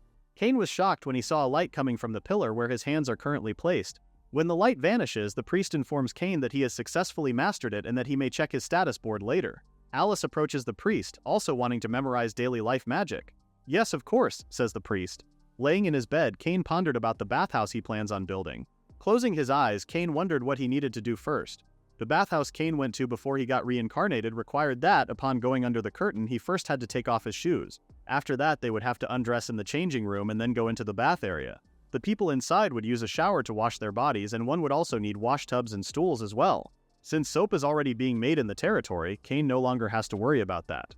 He also realized that they would be needing towels. As for the sauna, Cain guessed that it is something he has to worry about for another time. After explaining everything, Cain received permission from his father regarding where to put the bathhouse. They decided to build it near the back entrance of the mansion. Since Benjamin is out hunting with their father, the task of building will just be worked on by him and Gardy. Cain asks Gardy's opinion on how big he thinks the bathhouse should be. If the bathhouse is too small, the people won't be able to relax, but if it's also too big, then filling it with hot water will be a pain. Gardy was still in the dark about what they are trying to build, so he asks Cain what a bathhouse is exactly. Cain was in shock, as he remembered that in their world, everybody uses cleanup to get their bodies clean. That also means that there are people who don't know what a bath is. Cain admits that since they already have magic, there is not much point in going out of their way to build a bathhouse. However, there are also people who don't have the ability to use cleanup, which may cause them trouble. What concerned Cain especially are the people who can't afford to make donations to the church, which also means that they may not be able to receive daily life magic. The maid spoke to Cain and Alice, telling them that it's time for bed, and that they will be using cleanup to get them nice and clean before heading to bed. The maid touches Cain's hands and uses cleanup. Cain was surprised that it was done within seconds. The maid then turns to Alice, as it was her turn next. What frustrates Cain is that the cleanup spell only cleans the surface of the body and that it does not remove the tiredness from inside one's body. What Cain wants is to soak in a hot bath and slowly wash away the day's fatigue, which is why Cain is determined to build a bathhouse no matter what it takes. After explaining to Gardy what a bathhouse is, Gardy thought that it would be best to make the bathhouse big enough for about 3 adults to bathe together. When the madam will bathe, Gardy imagines that a maid would go in with her and help out. Cain also imagines it and thinks that Gardy may be correct. Cain likes Gardy's suggestion and decides that they will be making the place big enough for 3 people to fit in. Cain thought that they would be needing windows as well, and asks Gardy if he knows a place where they can have them made. Thinking about windows, Gardy tells Cain honestly that he wasn't sure himself, so he will ask Randolph instead. Okay, please do, Cain responded. Since they also need to decide what to do about the roof, Cain wondered if he should imagine stone walls with hollow spaces inside. Cain also thought of another idea, which is building solid stone walls and using delete afterward to remove the inside. If Cain does not think about the order, then he may not be able to build the bathhouse. When Cain tried it before, he couldn't get the stone walls to connect properly if he made them on top of the training wall. Cain knew that he had to think it through carefully before starting construction. Gardy arrives and apologizes to Cain for making him wait, mentioning that he brought Randolph with him. Since Noelle was also in the mansion, Gardy also called her. Noelle greets Cain as it had been a while. From what Noelle heard about the situation, she came hoping that she could be of some help to Cain. Cain felt reassured and thanked Noelle. Going back to the topic, Randolph asks Cain what kind of windows he had in mind. Cain's goal is ventilation, so they don't need to open very wide, and he also wants the type where people can't see from the outside. Cain gave an example, which is a window where you can push the lower part from the inside to open. Hearing Cain out, Randolph believes that there is something like that, but it will be on a bit of a larger side. Randolph tells Cain that he can have a few delivered to the mansion as early as tomorrow. Please do, says Cain. Cain also asks Randolph to bring several different sizes and styles, which Randolph agrees to. Cain turns to Noelle as he wants her advice on building the bathhouse. Cain informs Noelle that he wants the bathhouse to have a bathtub and a place to wash their bodies, plus a changing room to undress in and a separate room to store extra hot water, which amounts to 3 areas. Frustrated, Cain believes that he can hollow out the inside of the walls to create the spaces, but he can't get the inner walls and the bathtub to stay in place. Noelle asks Cain, trying to confirm with him if he really needs to make everything at once with magic. Noelle pointed out that Cain can make whatever he can with magic, and for the rest she suggests having the stoneworkers and carpenters guilds build it. Cain was shocked, as he then turned to Gardy and the two stared at each other. Cain realized that Noelle was correct. Cain admitted that everything was difficult because he was trying to do everything with magic. Cain could just make the walls and bathtub with magic and then have the roof and other parts built normally. Cain thanks Noelle for giving him the idea. Not at all. It is an honor to be of service, Noelle responded. With the plan all set, Cain suggests that they start building everything except for the roof. Using his earth magic, Cain creates the stone wall. With the wall ready, Cain's next task was to open the doors and windows. Before doing that, Cain circulates his mana properly and splits it into several small casts. To create the windows and doors, Cain deletes parts of the walls. Seeing the results, Randolph was very impressed and mentioned how he expected nothing less from Cain. Noelle too was amazed, seeing that Cain did it all at once. Gardy asks Cain what he will do about the floor, and if he is going to pave it with stone. Cain plans to make a low stone paving and turn it into a stone floor. Cain will tilt the floor in the bath area a little so the water can drain. Setting his plan in motion, Cain asks for everybody to watch. Using Stonewall, Cain shows everyone what he had envisioned: a sloped stone-paved floor. Gardy saw the finished floor and praised Cain for doing an excellent job. Cain checks the walls and was quite disappointed to see a few gaps despite them being well-shaped. Seeing parts of the wall that are a bit rough, Cain guessed that he should tidy it up a bit more. Looking at Cain, Noel knew that he had already reached a level where he could cut down the effort and time needed to build a house by a huge amount, and yet he still aimed for even greater heights. Noel's thoughts about Cain were that he is truly a driven person. Excited, Cain now plans on building the bathtub next, using stone walls first and then delete. Cain successfully created a bathtub. Everyone was surprised at how pristine it looked. Gardy asks Cain if that is where they will be getting in. Cain responded, yeah, and shared how glad he is that he managed to do it somehow with earth magic. Pleased with the step they achieved, Noel tells Cain that the next step would be filling it with hot water. That's right, says Cain. Cain's bright smile immediately vanished when he realized that he never thought about how to supply the water. Seeing Cain's reaction, Noel asks Cain if there was a problem. Cain's worries about the water supply were now getting over his head as he wondered where he would get it. Cain started regretting the location where he built the bathhouse and thought that he should have built it closer to the well. Left with no other choice, Cain thought of just making something like a water pipe. Overhearing Cain, Noel asks him what a water pipe is. Cain realized that a water pipe is something that everyone still has no knowledge of. Cain explains it to Noel, informing her that it is a pipe that lets water flow through it. Cain pointed out how it would be a lot of work to haul water over and over every time they use the bathhouse. Cain wants to make a pipe that carries water from the well to the bathhouse to cut down on all the effort. What also worries Cain is that if he creates clay and uses it for a long time, the dirt might start mixing into the water. Hearing Cain's explanation, the others too felt troubled. After taking some time to think, Cain remembered a spell and thought that he might be able to use it. Earth press, a skill that applies pressure to the affected surface, smoothing and hardening it. If Cain were to surround the soil with it, it would be similar to concrete. Cain is certain that it may work somehow. Calling everyone's attention, Cain asks for their help once again. Cain explains the plan. Firstly, he had Randolph inform his father that he wanted to lay a water pipe from the well to the bathhouse, and once he gets permission, they will resume work. During the process, Cain and everyone encountered a few failures along the way, but Noel worked out how to give it the proper slope and solve the problem. Cain expected nothing less from the maintenance bureau. Though the process took quite a bit of time, Cain and the others finally managed to get the pipe into shape. Cain thanks everyone for their help. Noel and the others were glad that they could be of help to Cain. Cain and the others laughed as he pointed out how they are now all covered in mud. After installing the pipe, Cain asks Gardy if they just need to fill the inside with water. Cain responded yeah, but told Gardy that he wanted to fill it about halfway since pumping water is hard work, and he thought that they should take turns and do their best. Everyone took turns working the pump until the bathtub was filled to about halfway with water. Since they were all exhausted, they took a short break. Cain made some simple chairs with magic. Sipping his drink, Cain thought that if they do not come up with a better way, pumping the water every day will be very rough for them. After filling the tub halfway, Randolph asks Cain what he intends to do next. Cain plans on using hot water and adding boiling water until it reaches a good temperature. Cain then told everyone to watch as he showed his newly gained ability, hot water. Cain smiled since it was his first time seeing the spell being used and thought how handy life magic is. Putting his hand in the water, Cain felt that it was still not that warm, so he decided to add more hot water. With the water in the tub stopping at about 3/4 full, Cain thought that it should be good enough. Cain let out a breather as the work was pretty tiring. Cain stated that around 1 part hot to 2 parts cold seemed right for the tub. Calling Gardy, Randolph, and Noel's names, he asks their thoughts about the tub. Speechless at first, Noel spoke and asked Cain if that is what he called a bath. Gardy mentions how all the steam coming from the water makes it look like it is really hot. After putting their own hands in the water, Noel realized that it isn't too hot or too cold and is just about right. Gardy agreed and stated that they could stay in the water for a long time at that temperature. Listening to how pleased everyone was, Cain suggested that they go ahead and enjoy the water a little first. Placing their feet in the water, Noel tells Cain how it felt wonderful. Noel was surprised that her whole body felt warm even though it was only her feet in the water.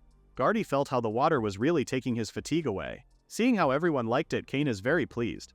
Since everyone is already happy, Cain thought about how everyone should be happy while having a proper bath. Scratching his head, Cain later realized that he hadn't thought at all about how to drain the water. Seeing how glum Cain looked, Noel asks if there was something wrong. Cain apologized to everyone and then had them help him make a drain pipe. Surprised, Noel tells Cain to stop apologizing so much. Gardy agrees with Noel and tells Cain that they can just work hard together again. By the time they finished, the sun had set and it was already dark. It's done, says Cain after seeing the drain pipe work. Cain was terribly exhausted and mentioned how he had just soaked his feet to recover from the fatigue, and then went and tired himself out again making the drain pipe. He thought how the previous world had everything prepared for them. Cain is very determined that for tomorrow he will soak in a proper bath. Cain turns to everyone, telling them that he will be counting on them again tomorrow. Both Gardy and Noel were all in, while Randolph tells Cain that it is now time for his dinner. At the dining table, both Arthur and Chris looked so down. Cain couldn't believe how glum his brothers looked just from desk work. It made Cain wonder how brutal a lord's job is. Seeing both Arthur and Chris's expressions, Lydia asks that they pull themselves together. Lydia tells Arthur that the workload he handled for the day is still considered light. Lydia then turns to Chris, pointing it out to him that once he has a girlfriend, he will have to be the one to take the lead. She then asked both how they can be so worn out from just that much. Lydia makes Alice a perfect example of proper manners, pointing out that she looked full of energy. Cain was shocked to see Alice not showing any sign of being tired from studying. Chris couldn't hide how exhausted he is from visiting 10 shops in a day without a break. Listening to his brother, Cain realized that Chris went out making the rounds to greet people in the territory. Meanwhile, the only thing that is on Cain's mind is finishing the bath as fast as possible. The next morning, a group of men visited Cain and greeted him. Noel introduces the men as the craftsmen from the Stoneworkers Guild and the Carpenters Guild. Cain greeted the men and told them that he will be counting on them. Getting right to the main objective, Cain wants the men to put a roof, doors, and windows on the bathhouse. Cain also wishes for them to fix the bathtub in place inside. Seeing how intrigued the workers are with the tub, Cain asks the foreman how long he thinks the work would take. Giving a thumbs up, the man tells Cain that they will be finished before sunset. Really, Cain responded. The craftsmen immediately split up, brought in lumber and plaster, and started working. Since Cain was called by the workers a few times while they worked, he gave them instructions each time. Around lunchtime, the roof's framework was finished. Watching the roof rapidly take shape, Cain can't help but feel excited. The foreman approaches Cain, asking for permission to ask him a question. Concerned, Cain asked if there was something missing or something that did not fit together properly. The man responded that there was no problem at all and mentioned how even among veteran craftsmen there are very few who can build a room with such a foundation. What the foreman is trying to say to Cain is that the bathhouse they are building might end up being a bit cold. The foreman also mentioned that it would affect the changing room, in which he suggested that they install a stove there. Cain was surprised to hear about a stove. Cain becomes excited since he had never seen one before. Cain agrees with the foreman and mentioned that if they do not have a stove, then it will be too cold for the people inside to enjoy taking a bath. Cain asks the foreman if he can add one as well. The foreman had no problem with it and could even prepare one right away. Showing a little concern, Cain asks if it is expensive. If the stove is indeed expensive, Cain suggested that they let him see the shape so he could make one himself. The foreman stops Cain and tells him that the budget he provided for the facility is more than enough. In return, the foreman asks Cain if he can build a barrier or enclosure around the stone. Cain does not see any problem with that and immediately makes one using earth magic. The foreman heard stories about Cain, but what he never expected was that Cain could create something like that in an instant. After that, Cain used magic to dry the plaster and also created extra stools and washtubs to use in the bathhouse. Noel praises the worker for being able to carry many at once. "Nah, this is nothing," the worker responded. The work continued after lunch, and by the time the sun began to set, the roof was finished. Cain cheered with everyone as the bathhouse was now complete. Cain could immediately tell the difference between the bathhouse before and after the work was done. Noel congratulates Cain and says that she is still very much impressed with his earth magic. Confused, Cain asks Noel what she is talking about and points out that it was all thanks to everyone's help. Showing a bright smile, Cain thanks everyone, saying that if it weren't for them, then they wouldn't have the best bathhouse. After that, Cain got everything ready for tonight's grand opening. He set out the towels and high-quality soap needed when using the bath, along with baskets for putting clothes in. Cain used the life magic light to place several light sources. At the same time, he explained to the maids how to use the bath. Calling Cain's name, Lydia heard about the bathhouse from the maids. Cain was pleased with his mother calling out her name. Lydia thought that it was wonderful, as she couldn't believe that Cain was able to create something so amazing. Lydia also heard from Randolph that the bathhouse was successfully completed thanks to Cain's leadership and magic, which she finds truly marvelous. Cain clarified that it wasn't just him, but that it was all thanks to everyone working together. Lydia wondered if it would be alright for her to use the bathhouse as well. Cain had no problem with it and allowed his mother to use it. Overhearing the conversation, Alice appeared and told Cain that she too wants to use it. Surprised, Cain also allowed Alice to use it. Happy, Alice suggested that Cain join them in taking a bath with Lydia. When Lydia agreed, Cain was surprised. When Benjamin finally returned, he was welcomed by Lydia. Surprised, Lydia asks if the two hunted all the guinea fowl by themselves. From what Benjamin remembered, they had hunted down a total of 15. Luke added that they also brought back a wily boar. Amazed, Lydia was now really looking forward to the New Year's feast. Cain smiles as he is certain that this year will be more lively now that his brothers are present. In Cain's world, he is going to turn 7. After the showing of the hunt spoils, it was time to present the new bathhouse. Everyone was surprised as Arthur first spoke and mentioned how amazed he was to see a bathhouse for the first time. Chris also pointed out how even in the royal capital there's no facility like that. Arthur asks Cain if that is the bathtub that he mentioned. With the tub being so large, Arthur believes that all the brothers could get in together. Although Benjamin already heard from Cain, what he never expected was that Cain would build the whole building. Benjamin could clearly tell that Cain is beyond what a 6-year-old should be capable of. Alice's attention was drawn to the tools that Cain made. The stools and tubs Cain made out of clay were decent, but he plans to eventually replace them with wooden ones made by craftsmen. Cain also wanted to set up some containers so people could drink milk and such. But Cain was told by Lydia that drinking in the bath while naked is very improper. Since they are nobles, Cain can't help but just follow along. Cain showed a disappointed look for not being able to drink in the bathhouse. Wondering who gets the first bath, Cain guesses that it would be his father. But what Cain didn't expect was that Luke passed and suggested that Lydia should go in first. Happy, Lydia asks Luke if he is sure. Luke pointed out how Lydia is the one who was looking forward to it the most. Cain smiles and thinks about how kind his father is. Happily accepting the offer, Lydia pushes Cain in and calls Alice as they will go in together. Cain becomes nervous, as he didn't think that he would actually go in with them. Now with their towels only on them, Lydia comments on how the changing room is lively. Thanks to the stove that was added, the whole room is now warm. With the baskets available, their clothes will not be mixed together. Cain expresses how glad he is that Lydia liked it. Alice boasts to Cain how she finished changing first. From what Cain remembered, it felt like Alice forced her clothes off pretty aggressively. Cain told the two that once they enter the bath area, they start with rinsing. Using the tub, they will scoop up some hot water, then slowly pour it over themselves starting from their feet. After that, Cain instructed them to pour it over the rest of their bodies. Lydia followed Cain's instructions and poured the hot water over their feet and bodies. But as for Alice, she immediately poured it over her head, which made her scream due to the water being so hot. Cain then told her that if she dumps it over her head right away, her body will be shocked. Handing over a bar of soap, Cain informed them that they would be washing their hair next. After rinsing their hair 2 or 3 times, they would then have to lather up the soap and wash. Cain also informed them that they would be using the foam to really rub and massage their hair well.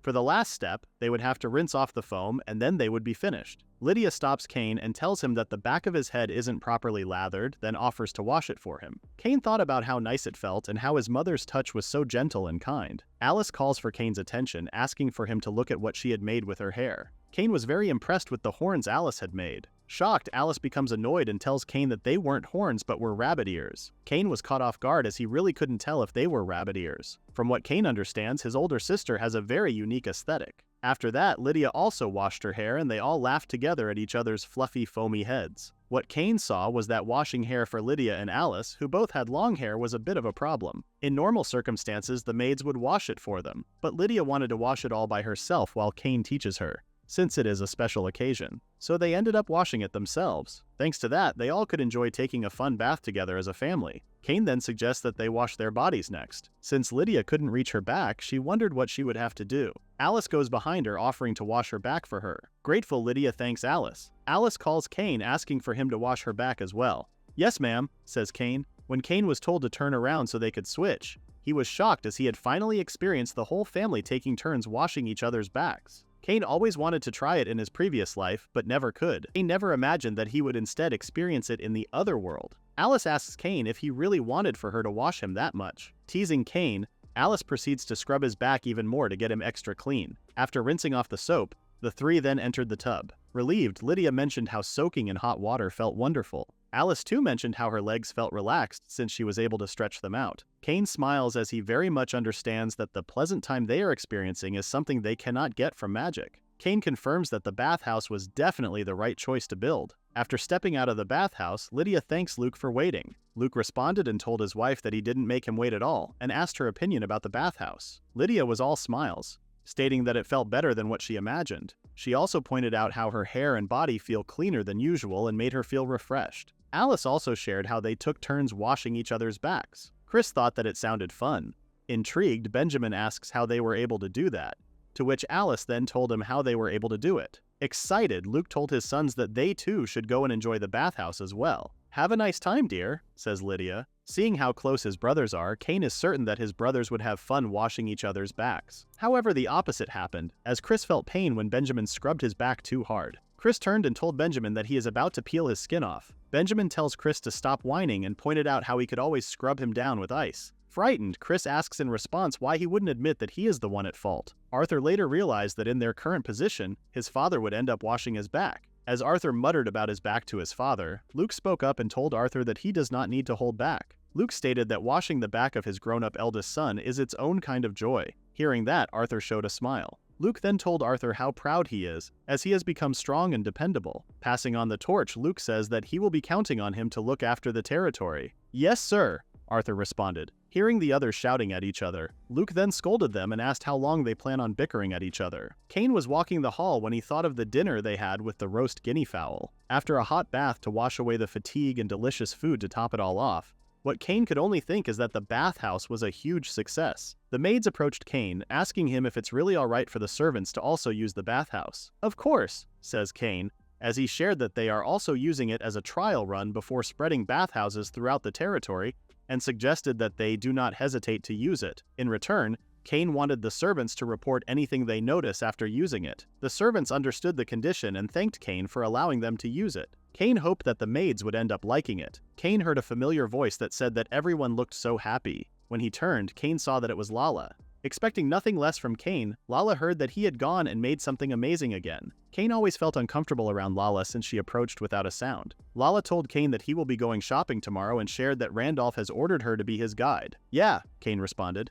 Cain remembered that he is going to buy something he has been wanting for a while. From what Randolph knows, Lala is knowledgeable about the area and believes that she is very much suited to be Cain's guide. From what Cain remembered, Lala is very familiar with the merchant associations and guilds. Lala responded that she is and shared how she was under their care a little in the past, so she has some connections. Cain asks what Lala means when she says that she was under the merchant's care. Lala did not answer the question and just told Cain that she looks forward to accompanying him tomorrow. Arriving at the market, Cain becomes excited when he sees how lively the place is. Cain hears a woman's voice ordering her men to put the goods in the area next door. The worker responds, calling the woman Monica, and asks what they should do with the other items and where to place the merchandise. After giving out instructions, Monica's attention is drawn elsewhere when she hears her name being called. Lala approaches Monica, asking her if she has a moment. Monica is surprised to see that the person who called her is Lala. Monica knows that today isn't a delivery day, so she immediately asks her if she didn't come to the market just to bring bad news or anything. Lala reassures Monica that it isn't the case and mentions that what she brought may be good news for her. Lala tells Monica that she brought Lord Cain with her today. Puzzled, Monica asks if the boy is the same noble that Lala serves.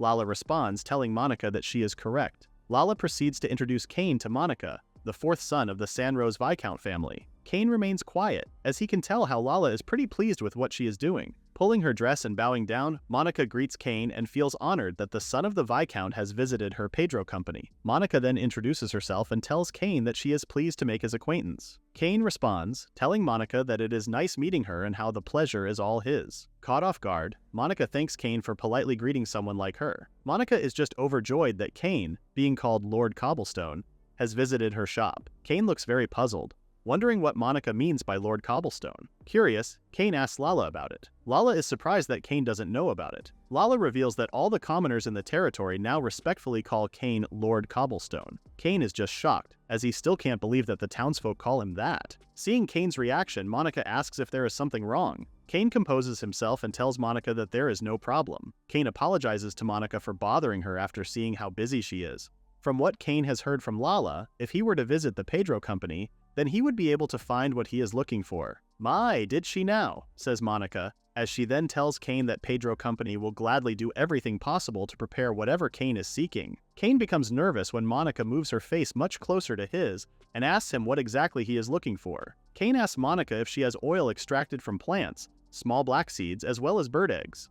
From what Monica remembers in their inventory, the oil they recently stocked is made from beans. As for the black seeds and eggs, they have several kinds and suggest that Cain take a look at them. Hoping that Cain wouldn't mind her asking, Monica is very curious and asks Cain what he intends to do with the items he is looking for. Cain reveals the secret and shares that he is planning to make sweets for his sister Alice. "How lovely," says Monica. The truth is that the sweets Cain is making are to apologize for sneaking some roasted sweet potatoes the other day. As for the ingredients for such sweets, Monica asks Cain to wait for a moment as she will look for them herself. Bringing the items Cain asked for, Cain is overjoyed, since Monica really brought everything together. Since the request came from Cain himself, Monica states that it is just an easy task. Monica tells Cain that they will arrange to have their purchases delivered to his mansion. Cain thinks that it is a great idea and asks Monica that she do that. Cain is half resigned, as he thought that he might not find everything. Cain starts to wonder who Lala truly is to have connections with such a big company. Cain thanks Monica for today. Monica responds and tells Cain that he should visit them again. Cain calls Lala's attention and tells her that he wants to buy magic stones and asks where he can get those. Lala is now starting to get curious, since Cain is asking for something rather suspicious. If Cain wants a good variety and quantity, Lala tells Cain that the best option would be the Adventurers Guild. Cain becomes excited just hearing that they will be visiting the classic Adventurers Guild. Cain asks himself if he really is going to get caught up in the usual template trouble. Arriving at the Adventurers Guild, Cain immediately sees adventurers inside. Cain calls Lala's attention, telling her that he wishes to try something and asks that she come in a little after him. Cain's excitement is instantly snuffed out when Lala refuses to comply with his request. Lala asks Cain as to who will protect him if she were to follow his request. If Cain were to get hurt, then it would be Lala who would get an earful from Randolph. Cain learns that Lala is more afraid of Randolph getting mad than of him getting hurt. Hearing Cain's response, Lala couldn't respond right away, since Cain kind of hit the nail on that one. Cain reassures Lala that it is fine, as he also understands what she feels. Cain points out that Randolph's expression doesn't change, but when he's angry, the pressure is terrifying. Lala admits that she is a little afraid of Randolph, but she also clarifies that it doesn't mean that she isn't worried about Cain too. Cain smiles as he tells Lala that she is very honest. Lala retorts, telling Cain that he himself hardly acts like a noble. Lala points out to Cain how he puts himself in danger on purpose. Cain becomes embarrassed, since what Lala said is exactly what his mother had told him. After sharing a moment of joy, Cain suggests another option, and that is that Lala would go in before him and watch from by the wall. If things look dangerous, then Lala will come and help him. After giving it some thought, Lala finally agrees, but tells Cain that if anything happens, then she will rush over right away. Since Lala already entered, it is now time for Cain to enter as well. Entering the guild, Cain feels joyous after seeing the typical adventurers. Cain turns as he is then greeted by an elf. The elf asks Cain if he visited the guild to make a request. Cain is just in shock when he finally sees an elf. Stating his business, Cain tells the receptionist that he wishes to buy some magic stones and asks if it's possible for him to see what they have. As the elf is about to point out to Cain the location where their magic stones are, Cain is suddenly pulled by one of the adventurers. Calling the elf Racina, the man asks that she forget about the brat and keep them company instead. Cain is surprised at how fast it happens, that he has finally experienced the classic harassed at the Adventurers Guild pattern. A bald adventurer states that they just got back from finishing a quest, so they are exhausted. Racina's cheerful and friendly expression vanishes. After apologizing to Cain, Racina opens her jacket and pulls out knives, which she then throws at the returning adventurers. With his shoe getting hit, the bald adventurer can only step back and fall over onto his butt. Annoyed, the leader is about to confront Racina when he stops, as he notices a blade is now pointed at his neck. The leader is asked if he has any idea who he is acting up in front of. Lala moves in and tells the adventurer that the kid is none other than the fourth son of their lord, Cain Sanroze. Lala then asks the adventurer if he intends to throw their lives away by behaving like that towards a noble's son. Cain is speechless, as he is also surprised that Lala got behind them in an instant. Cain later realizes that the situation is turning for the worse, as he can see that Lala's eyes are serious and that he needs to stop her now. Cain calls Lala's attention and tells her that he showed up out of nowhere as well, and asks if she could let go of the adventurer if it isn't that much of a trouble. Lala calms down and follows Cain's wish. Lala then turns to the adventurers and tells them that they are very lucky to have been generously forgiven by Cain. The adventurers apologize for the trouble and leave after being told by Lala to leave. Cain then learns that Lala had told Racina that he was coming. Lala doesn't deny it, as she also mentions that it is her job to remove as much danger around Cain as possible. Cain apologizes to Racina for causing trouble. His curiosity ended up causing trouble for the adventurers. Racina tells Cain that there is no need for him to apologize and explains that those men had been acting a bit rough lately and believes that what they experienced could be considered as a good lesson for them. Please don't worry about it. Returning to their topic earlier, Racina tells Cain that the magic stones are over there and that he can freely look at them. After finishing their business at the Adventurers Guild, Lala is now carrying a large bag. Lala is glad that Cain is able to buy the magic stones that he wanted. Yeah, Cain responds. Curious, Cain asks Lala what kind of position Racina has in the Adventurers Guild, and if she is that important. Lala is very impressed at how sharp Cain is and shares how Racina is a former A-rank adventurer and a veteran receptionist. Lala states that in some ways Racina has more influence than the guildmaster himself. Cain is surprised and guesses that he really has to be careful around Racina. Cain asks Lala what exactly she is. Lala smiles and tells Cain that she is just a maid. I see, Cain responds. At first, Cain thought that Lala was a little scary, but after sharing time with her today, he realizes something about her. Cain then tells Lala that his heart starts pounding in an adventurer's sense when he is with her, and he finds it very fun. Lala's face turns red, as she doesn't expect that Cain would say such a thing. Cain asks if something is wrong. Lala responds and states how she is just startled, as what Cain said is a little misleading. Extending his hand, Cain tells Lala that he will be counting on her moving forward. Lala shakes Cain's hand and responds, "Yes." Once they return back home, Cain wants them to make sweets. "I'm looking forward to it," says Lala. Cain shares how he will make a bit extra so Lala can deliver some to Monica and Racina as well. Cain also tells Lala that he will prepare some for her. As the end of the year draws near, the Sanroze territory grows sharply colder. The few remaining grasses are now frosted white. At the Sanroze Manor, the cooks receive orders to roast the guinea fowl soon or they wouldn't be done in time. Having no time to waste, the chefs boil the willy boar ribs. Switching to the salad team, they are asked if they are now done beating the eggs for the mayonnaise. Meanwhile, unbeknownst to the cooks, Cain is just hiding and observing their work. The preparations for the New Year's banquet are steadily underway.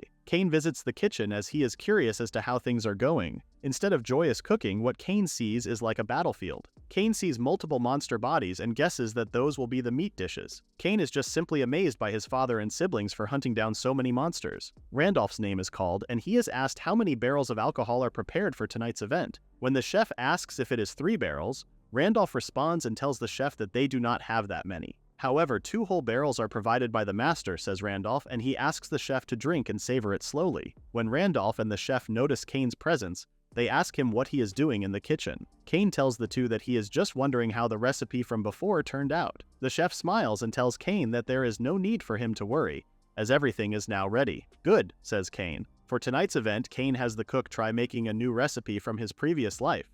With the cooks now all gathered, Cain is asked if the things he brought are the ingredients for his recipe. Cain confirms that they are and informs them that they will be making 2 kinds of sweets. The sweets they will be making are intended for Alice. After thinking about the type of sweet Alice would like, Cain decides that they will be making a sweet potato dish, and the second is a castella. Intrigued, the chef asks Cain if the food he mentioned also came from the hero's book. Having trouble explaining the truth, Cain just tells the chefs that it is something like that. In order to stop the chefs from asking more questions, Cain states that they don't have much time and suggests that they start now. For the candied sweet potato, Cain instructs the chefs to wash the sweet potatoes and then cut them into sticks. After cutting the potatoes, they will then be fried in oil until golden brown, then coated with a honey sauce and sprinkled with what look like the sesame seeds that they bought. As for the castella, a purification spell will be cast on 10 eggs, and then they will be beaten and mixed into the flour, along with honey and a little oil. For the next step, the batter will be poured into a deep iron pan and placed inside an oven. Once the top has browned, cover it and bake it through. When the chef finally finishes the sweet, he informs Cain about it. Cain is just surprised at how great the smell is. When they taste the food for the first time, the cooks are shocked at how delicious it is. The food has a crispy texture, which makes it irresistible. What also makes the food wonderful is the flavor of the sesame that they added. Tasting the food as well, Cain is certain that his sister would love it, and how he can't wait for her to have it. During the event, Luke calls everyone's attention and personally thanks them for all the hard work they put into preparing. Luke is just glad that once again they can welcome the New Year's banquet with no one missing. For tonight, Luke asks that everyone eat, drink, and enjoy themselves to their heart's content. Raising his glass, Luke says, "Cheers!" Everyone responds to Luke with bright smiles on their faces. Not just the servants in the mansion, but also the workers have a piece of food and enjoy the drinks. Having a full plate for himself, Cain thinks that everything looks good, which leads to him piling a lot onto his own plate. While looking around to look for a seat, Cain's attention is drawn to Alice, who is calling out for him. When Cain approaches Alice, he is asked if the dessert is the new recipe he had mentioned to her. Tasting the dessert, Alice has nothing but praise for it. Cain smiles as he feels glad that Alice likes them. "Thank you so much," says Cain. When Cain brings up the time he secretly ate the roasted sweet potatoes, Alice stops him and tells him that she will let it slide, and that Cain is now forgiven. With her plate now empty, Alice feels that it isn't enough and decides to get another serving of the castella and candied sweet potato. Cain tells Alice that there are plenty of other tasty dishes that are prepared, and that it would be a waste if Alice were to fill up her stomach with only sweets. Alice realizes Cain's point and decides to just get one more of the sweets and then enjoy the other dishes. Lydia asks Cain if he is eating plenty. Before responding to Lydia, Cain's attention is drawn to Lydia's plate, which is full of sweet potatoes. Lydia praises Cain's new recipe, telling him that they are very delicious. Lydia hears that the sweets are a recipe that Cain had taught them, and she then asks if that is the truth. Nervous, Cain responds, "Yes, that's wonderful," says Lydia, as she bets that more merchants will come to their territory just to taste their new food. Arthur approaches both Lydia and Cain, as it looks like he has been looking for them for some time.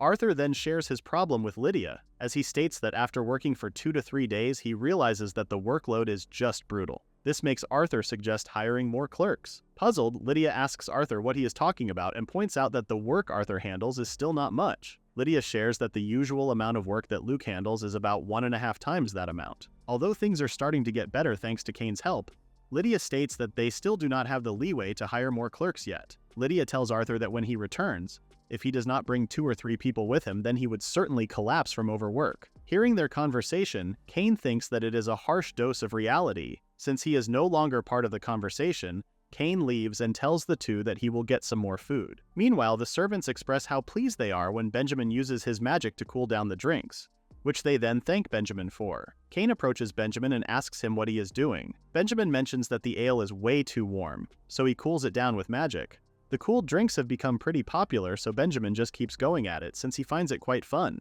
When Benjamin tells Cain that he can't drink the ale yet, Cain shows a disappointed look, as he really wants to try alcohol. The celebration continues as everyone is now drinking the cold ale. Cain feels grateful that he is able to spend a joyous year with everyone. When Cain hears his name being called by Chris, he responds, "I'm coming." Cain hopes that next year he can spend it again with everyone. Seeing the sunrise, Cain feels the difference from the other morning, as the temperature is even colder. Cain feels the sharp air that comes during the new year during his daily run. Cain prays to the guardian god, greeting it a happy new year, and thanking it for watching over his family and everyone in the territory last year. He hopes that it will continue to watch over them in the coming year. Raising his fist, Cain becomes determined to do his best again this year. On New Year's, the only real visitors the Sanroze family has are merchants from the town, coming to wish Luke a happy new year. They do not have any shrine visit of the sort. In their world, even in the new year, life goes on as usual. Now that everything around them is back to normal, Cain decides to show everyone something. After being called by Cain, Randolph asks why they are all being called to the bathhouse so suddenly. Cain responds, telling Randolph that there is something he wants everyone to be able to use. A servant sees an odd object and asks Cain what it is. Cain doesn't give any explanation as to what it is and just instructs the servant to point at it and say light. Nervous, the servant makes it clear to him that she does not have the magic spell light. Cain reassures her that it is fine and to just give it a try. When the servant says light, she is shocked when the lamp becomes very bright.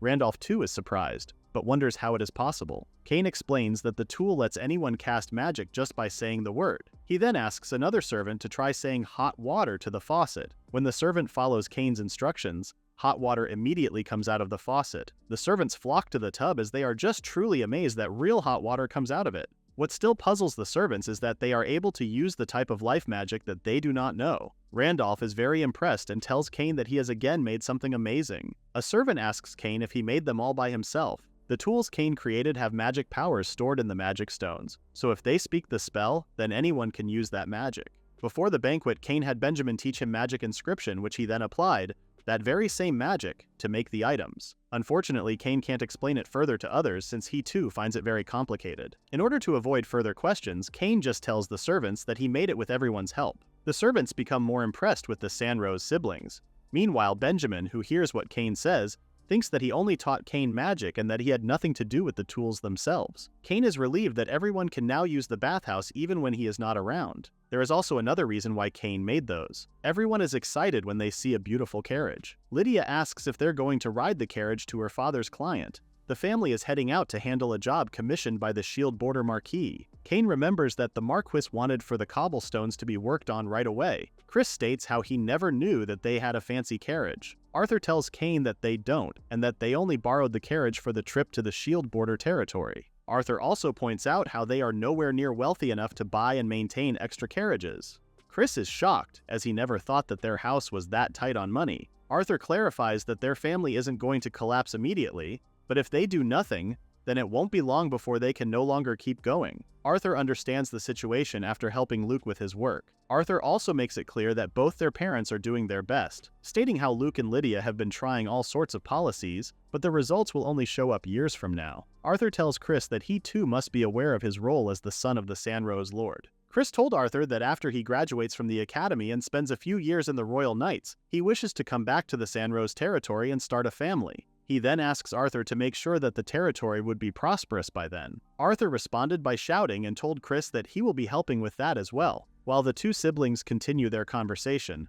Benjamin approaches Lala, handing over the bang and flash grenades she asked for. He explains that both activate 2 seconds after magic is channeled into the grenades. Benjamin also shared how he turned the grenades a bit stronger than usual to his taste, and asked that she be careful. After thanking Benjamin, Lala also states how she hopes that she would never be able to use them. "I will definitely protect everyone," Lala added. Benjamin responded by telling Lala that he will be counting on her. Looking at Cain from outside of the carriage, Gardy asks that he be careful on the road. Cain responded that he will and thanks Gardy for thinking about him. The coachman then told everyone to board the carriage. Seeing his family leaving, Luke hopes that they take care of themselves and that they have a safe trip. "We're off," says Alice. Cain realized that he was about to take his first adventure in the other world, since they were told that they would be stopping at various places along the way. Cain had no clue what new things were waiting for him in his journey. Cain plans to take everything he can and use it to help the territory even more. During their trip, Cain felt uncomfortable as the carriage was just shaking too much. What amazes Cain more is how Lydia could still read without getting bothered by the rocking. Cain knew that the fault lies mostly on the road, making the trip very awful. If the road were properly maintained, Cain is certain that the ride would be smoother, and they could go even faster. Cain thought of an idea and plans on sitting up front and checking the road conditions from the driver's seat. When Cain asks for permission during one of their rest stops, he is immediately shut down by Lydia. She points out that in the cold season, if Cain is not properly prepared to sit in the driver's seat for long, then he would certainly catch a cold. "I cannot allow that," Lydia added. Lala interrupts the two and suggests letting Cain sit at the back of the covered wagon so that Cain could still see the road. Lala also reassures Lydia that the spot will be much warmer than the driver's seat. If Cain were to get cold, Lydia also mentioned that Cain can wrap himself in camping blankets. Seeing Cain's expression, Lydia felt that she had no other choice but to agree, as she felt her worries are going away a little after listening to Lala. However, Lydia sets a condition, and that is only until the next rest stop. Grateful, Cain then thanks his mother.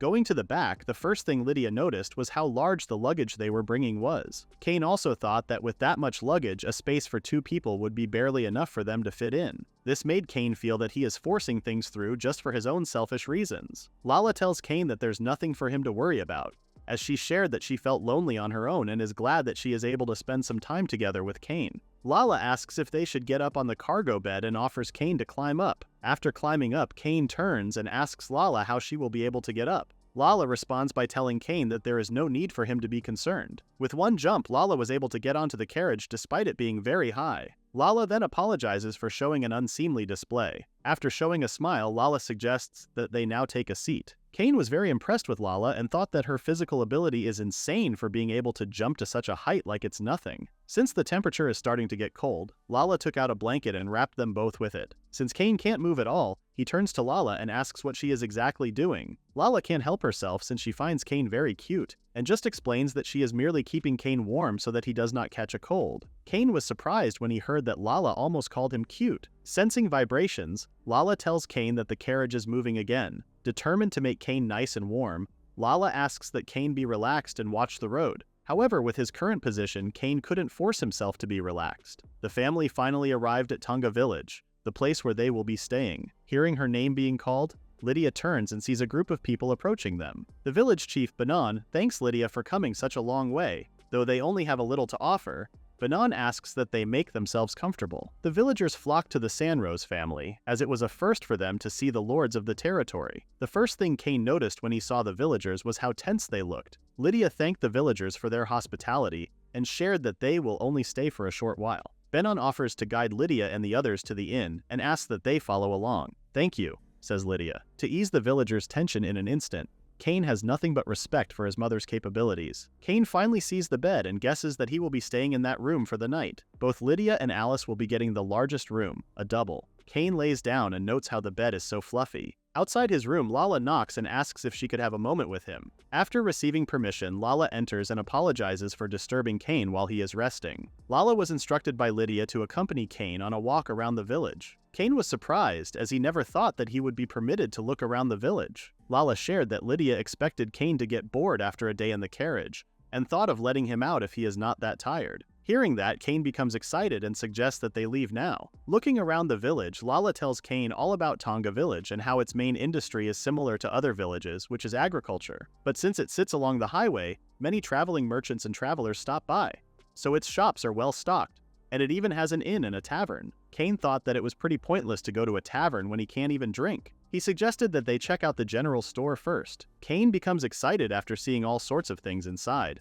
The store owner suggests that Cain take his time to look around. When Cain saw an odd item, he asked the shopkeeper what it was. The shopkeeper remembered that a traveling merchant from far away brought it to his store about 2 years ago. The item smelled sweet, but it had no taste, so he really does not know how to use it. Since he got tricked by the smell into buying it, the shopkeeper really has nothing to do with it, and has just left the item sitting there ever since he had bought it. Picking up the item, Cain recognizes it and is certain that they are vanilla beans. Cain thought of an idea and believes that it could come in handy when making new dishes. When Cain asks the price, the shopkeeper gives it for 1 silver coin since it is the leftover stock. After purchasing the item, Cain left the general store. Curious, Lala asks Cain what exactly he bought. Cain explains that it is a type of spice, and with that, he might be able to make a new kind of dessert. "A new dessert, you say," says Lala. Their conversation was suddenly interrupted when Cain and Lala heard a commotion. A boy promises to do the work properly to the very end, in which he asks that he get paid in advance. Cain was shocked, as the first thing he thought of was that it is a scam. A group of men responded, telling the kid if that is how he behaves when he is the one asking for a favor. The man also asked the kid what guarantee he has that the kid won't run off with the money. The kid reassures the worker that he will never do that,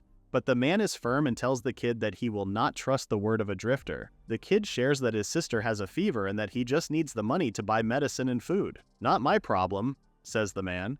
The man then reminded the boy how he promised to till the entire field by tomorrow, in which the man even prepared a place for him to stay. What angers the man is that the boy hasn't even finished half of it yet, and asks how he will be paying for incomplete work. The boy couldn't respond right away and muttered how they would have finished within the timeline if his sister was just well enough. The man then told the kid that he is just full of excuses, saying something that he couldn't do from the start. Cain finally intervened and explained how he just happened to overhear and became curious. Though in reality, what caught Cain's eye is the cow monster. Cain asks if it was not much of a problem that they explained the situation to him. Summing it all up, the boy and his sister are monster tamers who handle cow-like monsters, traveling from village to village, taking on field-tilling jobs to make a living. The two arrived at the village 3 days ago, accepted a job to till the fields by tomorrow, but the sister fell ill, so the boy tried to negotiate for advance payment. Cain asks if the men could pay the kids their wages if he tills the field in their place. The men were shocked with what they heard, and mentioned how it is possible, but they pointed out to Cain that the field is quite large. The men are certain that even for Cain, doing it alone is impossible. After reassuring the men that it is fine, he assumed that the deal had been set. Using his earth magic earth dig, Cain easily moved the soil in the field. The men were shocked after seeing Cain's magic and how he tilled the field in an instant. "Impressive as always, Lord Cain," says Lala. The man asks Cain if he is some kind of great mage. Cain responded and told the man that he is just an ordinary earth mage. However, the men believe that there is nothing ordinary about what Cain just did. Since the job is already done, Cain asks that the men pay the boy's wage. Handing over the money, the man tells the kid to make sure to thank Cain properly. After parting ways with the farmers, Cain turns to the boy and suggests that they introduce themselves properly now. Cain introduces himself as the 4th son of the Sanroze family. Nervous, the boy introduces himself as Tony, a monster tamer. Cain is certain that he is much younger than Tony and advises him to talk normally. Tony agrees and thanks Cain for his help. When Cain started talking about the cow monster, he immediately sensed an ominous presence coming from Lala. Tony tells Cain that his monster species is called a cow bull, and its name is Hanako. Cain asks for a favor from Tony, in which Tony becomes defensive and makes it clear that he is not giving Hanako up for a noble. Cain clarifies that it is not his intention and asks if Hanako produces any milk. Surprised by such a question, Tony responded that Hanako does, but he does not recommend drinking it. Tony explains that cow bull milk gives normal people diarrhea, but he did milk Hanako just in case. After receiving the milk, Cain believes that it will be fine once they use magic on it. Using the stone and his purification spell, Cain believes that the milk now will not upset anyone's stomach and asks if Lala wishes to try it. However, Lala is not that willing, as she still finds the milk quite scary. However, after both she and Cain tasted it, the two pretty much had the same reaction, stating how delicious it was. Now obtaining drinkable milk from a cow bull, Cain believes that he can now create a new recipe with it. Inside the kitchen, both Cain and Lala are busy preparing a new dish. The host of the inn informs Lydia that Cain asked to borrow the kitchen as soon as they got back. This made Lydia wonder what it was all about. From Alice's experience, she believes that Cain is making another new dessert. In Cain's new recipe, he would have to mix flour, eggs, and purified milk into a batter, spread the batter out thinly, and cook it. Cain then had Lala slice apples thinly, then add a little sugar and pan-fry them into sautéed apples. In the final step, place a cooked sheet of batter on a plate and fold it around the sautéed apples. When Cain was finally finished, he introduced the new dish to everyone as the sautéed apple crepes. Alice found comfort that her guess was right about Cain making a new dessert, and also praised it for being tasty. Tasting the crepe, Lydia also gave praise and asked Cain if he made it. Cain just smiled and felt happy that the food he made was well liked. Going to the real subject, Cain informed Lydia that the dessert uses cow bull milk. Cain explained to Lydia about Tony and the cow bull, and that with Hanako's milk, not only desserts like the crepes but also rare butter and many new dishes could be made. Cain asks Lydia if it is possible that they put them into House Sanroze. Since Lydia didn't give a response right away, Cain thought that his proposition may be too sudden.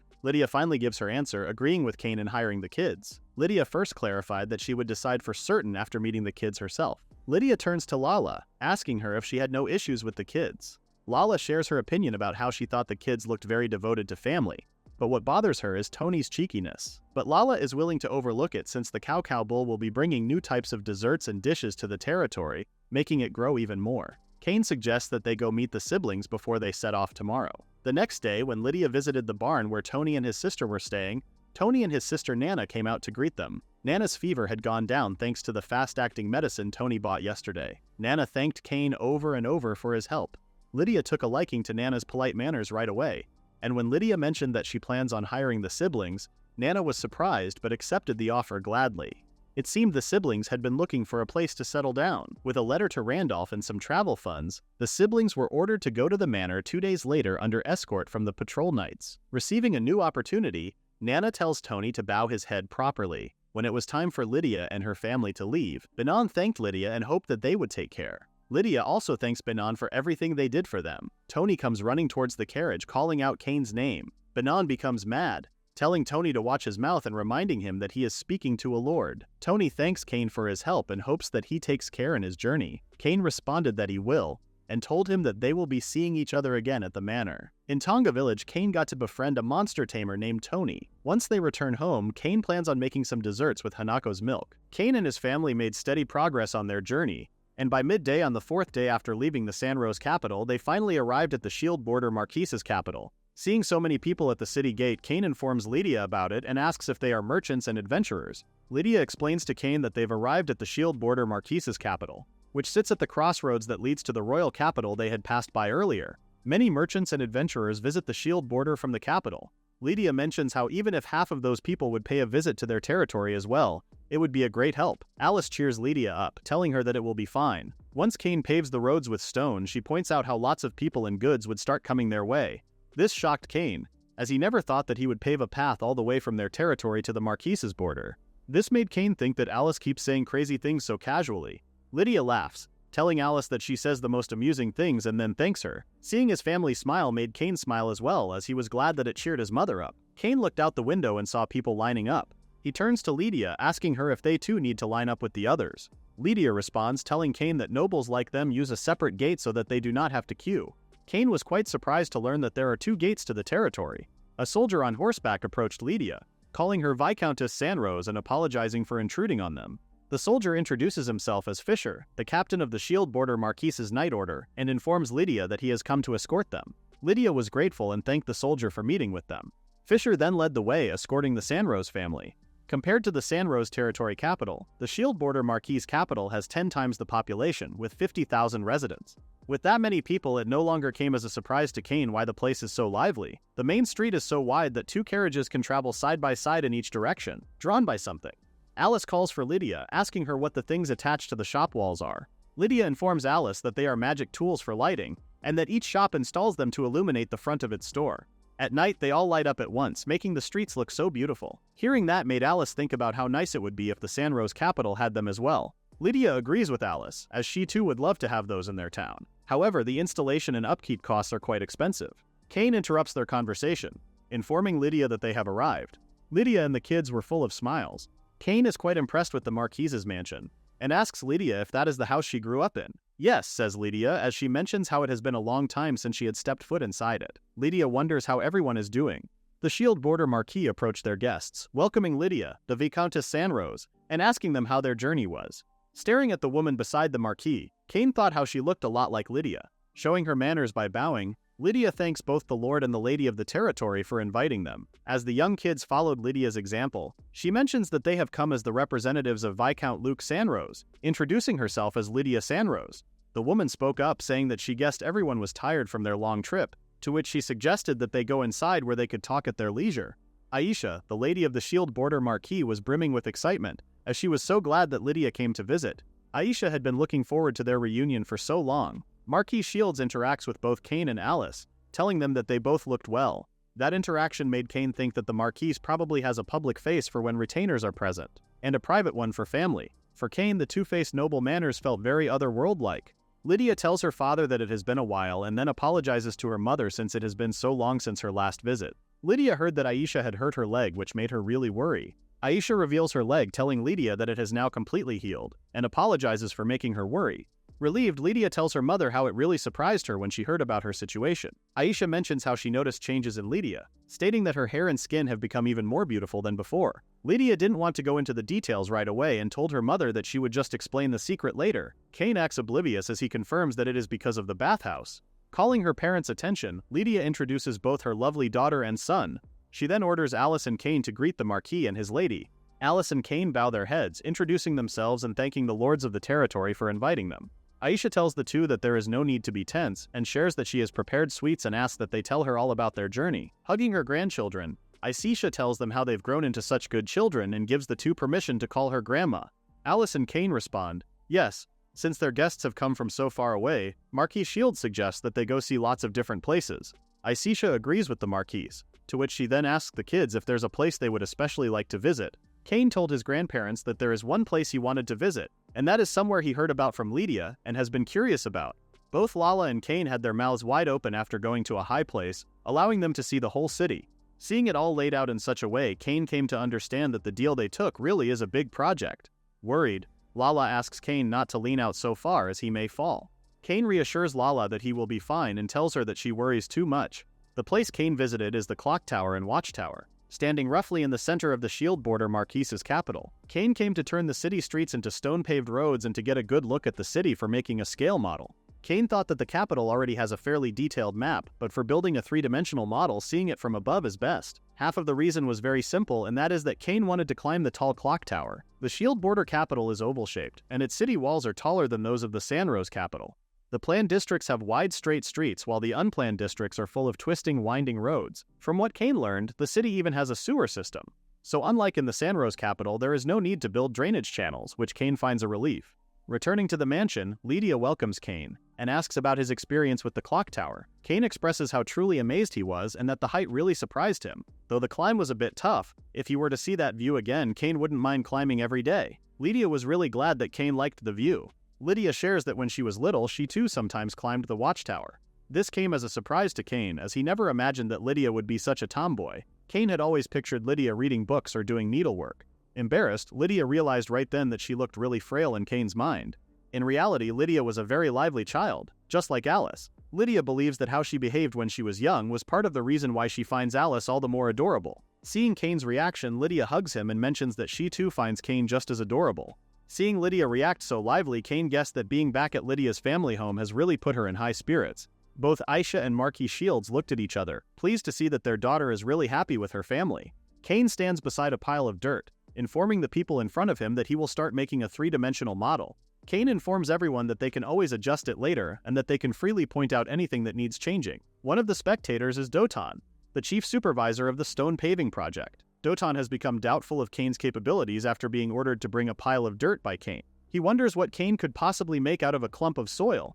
Doton is certain that the map they made is more than enough, which makes him wonder what Marquis Shields is thinking by relying on a kid. Alright, here goes, says Cain as he then uses his spell Create Clay. Doton and everyone present were both surprised and astonished when they saw the three-dimensional model Cain created. Others are still in total disbelief even after witnessing how their city was recreated with such precision. Marquis Shields was very impressed and said, "This is quite a sight to behold." Aisha too is full of praise, telling Cain that he did an amazing job.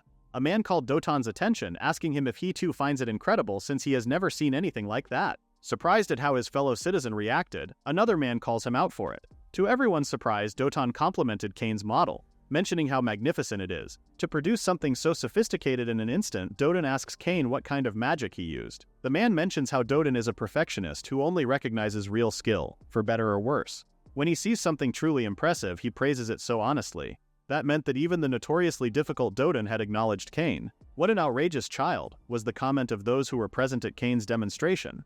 And so while fending off Doden's barrage of excited questions, they made fine adjustments until they eventually completed the model of Marquis Shield's territory. The people in town were speechless when they witnessed Doden walking with a child. Doden served as a guide for Cain, informing him that they had now arrived at the center of the main street. From what Cain observed, the place is truly bigger than the Sanroze capital. What Cain also noticed is that there are many non-humans as well, which made him even more excited. Hearing his name being called, Cain apologizes and explains that he got lost in thought. Cain shakes his head, scolding and reminding himself that he needs to focus on the job. It is then that Cain mentions that they should start with the stone paving project. To know the width of the road, Cain asks Doden how wide it is. In the city's original planning, the main street was set to be roughly 8 meters wide. However, there are points where the width differs, so they would need to make adjustments. "I see," says Cain. He then mentions that, if possible, he wanted to lay the stone pavement at a uniform width, which would make it a lot easier to picture and quicker to build as well. Doden tells Cain that he does not need to worry about that, as they will take care of marking the center line. If they mark the center line and the edges, it would be easier to work. Seeing a light coming out, which amazed Cain, he asks Doden what it was. Doden explains that it is a magic tool that finds the midpoint of a measured distance. When the territory was first being developed, many dwarven engineers were involved. The magic tools that Cain saw were passed on to them by the dwarves. Cain tells Dut that the magic tools they have are really handy. Thinking about dwarves, Cain thought how he would love to meet one someday. Dutton reports to Cain that the markings are finished. "Oh nice," says Cain. With that, it's immediately clear where to lay the stone pavement. Cain then thanks everyone for their help. "We're glad to be of service," says Dutton. Cain asks everyone to take a step back, as he will be using his magic now. A soldier blows a horn. After being told to move back, the citizens become more curious, wondering what was about to start. Putting his palms onto the ground, Cain realized that it had been a while since he performed the magic. "Alright, here we go," says Cain as he then activates the spell Stone. Everyone who witnessed Cain's skill was shocked and thought how incredible it was. From Cain's point of view, the stone creations went well. He then asks Dutton if he could check them. "Certainly," says Dutton as he then orders his men to inspect them right away. Cain was relieved upon hearing that there were no problems. Cain rolls up his sleeves, as he says that it is time to really get to work. The members of their stone paving project kept laying stone after stone. As time passed, their efficiency improved, and by the end of the day's work, 3/4 of all the planned streets were paved. That is about 1.5 times the scheduled progress. The bystanders were just amazed by Cain's work, making them wonder who he is. A man remembered that, during his travels, there is a territory where someone has paved an entire city's roads, and the people have called him Lord Cobblestone. The man was then asked if he was saying that the kid and Lord Cobblestone are the same person. After what they witnessed, the man is certain. Over the course of a week, they finished paving all the major roads and plazas in the Shield capital. With the last road now paved, Cain and the people around him cheered. The citizens of the Shield capital called Cain Lord Cobblestone, and thanked him for his service. Cain is quite embarrassed to keep hearing such a nickname. Seeing the people's smiles, Cain felt that all of his fatigue had melted away. After waving to everyone, Cain returns home and immediately falls asleep due to exhaustion. When Lydia found the two asleep on the bed, she immediately covered them with a blanket, stating that it is not very proper of them. But Lydia also understands, as Cain has been working so hard the whole time. Aisha sees Lydia coming out of the kids' room and asks her if Cain and Alice are now asleep. Lydia responds, yes, and that the two are out cold. Aisha mentions how they haven't seen the kids for quite a while, but is still relieved to see that they've grown up to be so honest and kind. After watching Cain's stone paving with her own eyes, Aisha was truly astonished by it. Marquis Shields also felt the same way, praising Cain for doing a splendid job. The Marquis mentions that they are truly grateful. "Thank you, father," says Lydia. Marquis Shields tells Lydia that when Reinor passed away, he said that it might be better to send Alice and Cain away as adopted children. Marquis Shields admits that he was wrong to say that and apologizes for it. Surprised, Lydia asks him to stop and tells both of her parents to raise their heads. Lydia tells her parents that she now fully understands their worries back then. Raising children who are not of her blood is generally seen as very difficult. Lydia also admits that there were times when it was hard for her as well, but she felt that she was fortunate enough since the children she raised turned out to be so well-behaved and good-hearted. That alone was enough for Lydia. During breakfast, Marquis Shields informs Cain to drop by his office later. This troubled Cain a little as he wondered what it was all about. He assumed that it was because he went straight to bed as soon as they got back yesterday, and that the Marquis may possibly be angry about that. Seeing Lydia's smile, Cain thought that it was probably not it. Knocking on the door, Cain announces himself to Marquis Shields. After telling Cain to enter, Marquis Shields thanks him for paying his grandfather a visit. From the report Marquis Shields received from Doton, Cain was of great help yesterday. Marquis Shields expressed how he would like to visit the site himself if he had the time, but in his position, everyone would fuss and never let him go. Marquis Shields asks Cain for his thoughts on his capital and if he noticed anything different from Sanroze City. Cain responded that he did, and the first thing he noticed was that there were a lot more people and the whole city felt very clean and beautiful. Upon hearing a knock, Marquis Shields permitted his guest to enter.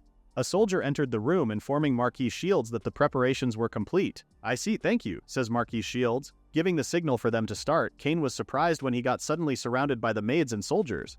While Cain was distracted, the soldiers handed an object to the Marquis. Cain was surprised when he saw the Marquis drawing a sword. Marquis Shields asks Cain if he is prepared. At that moment, the Marquis announced that they would commence the ceremony to grant Cain a knight's title. Cain still looked very puzzled as to what was going on. Lydia then informs Cain to step forward before his grandfather and kneel. Cain followed along, still thinking about the knighthood ceremony. For Cain's contribution to the road improvements in his capital, Marquis Shields has bestowed upon Cain the rank of knight. "May you continue to strive without neglect," says Marquis Shields. Fidgeting around, Cain then heard whispers coming from the back, guiding him on what to say during the ceremony. Cain then spoke with confidence and mentioned that he was deeply honored and would devote his life to serving faithfully. Cain was caught off guard when he suddenly heard everyone clapping their hands. A thought came to Cain's head, as he wondered if he was going to part from his family in exchange for sworn loyalty to the Marquis. Taking a seat, Marquis Shields apologizes to Cain for surprising him with the ceremony, as he guessed that Cain must have been quite shocked. Cain kept silent, as he didn't want to admit that he really was surprised. Marquis Shields then mentioned that it was about time for them to explain what it was all about. Cain was shocked when Marquis Shields addressed him as Sir Cain. The title of Sir is for those who are granted a noble rank, such as knights. Confused, Cain wanted to know what was going on. Summing it all up, Cain as of now is only the fourth son of Viscount Sanroze. The Shield Marquis is Cain's family's liege lord, but not every matter is strictly handled through that relationship. It means that if a higher-ranking noble notices one's abilities, they could try to pull that person into their own household and no one could stop them.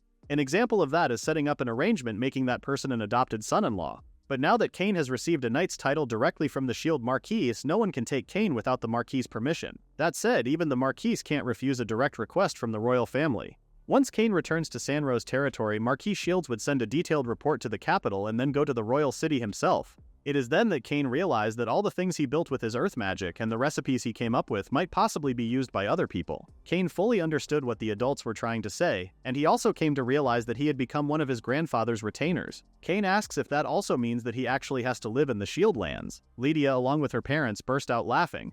Marquis Shields reassures Cain that he does not need to worry about that, as he then clarified that the title he received serves to protect him. Cain would officially be assigned to the Sanroze territory and serve as a retainer under Viscount Sanroze. That way, Cain can keep living with the Sanroze family just as before. Cain's face was now painted with joy as he thanked his grandfather.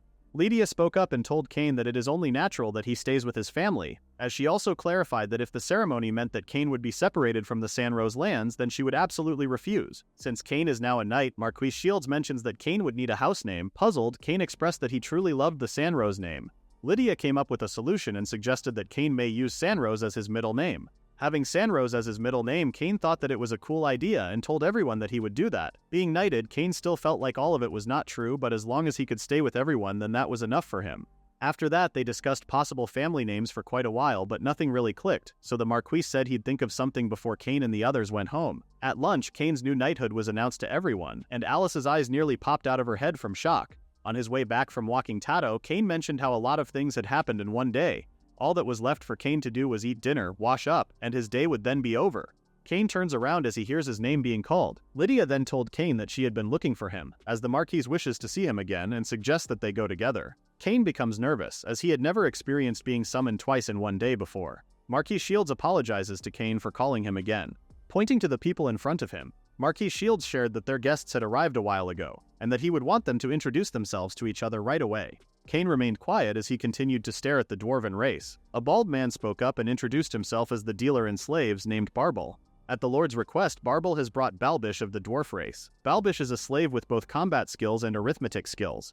Both Lydia and Cain were surprised upon learning that Balbish is a slave, wondering what that was supposed to mean. Since Cain is now a knight, Marquis Shields thought that he should have a servant who can double as his bodyguard. The Marquis considered a retainer as well, but the difference between them is that a slave can literally risk their life to protect Cain and is bound to keep his secrets.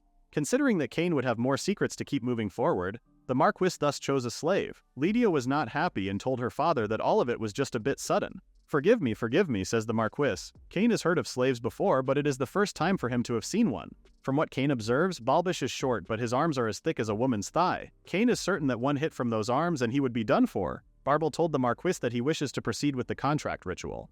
Marquis Shields agreed and gave him permission.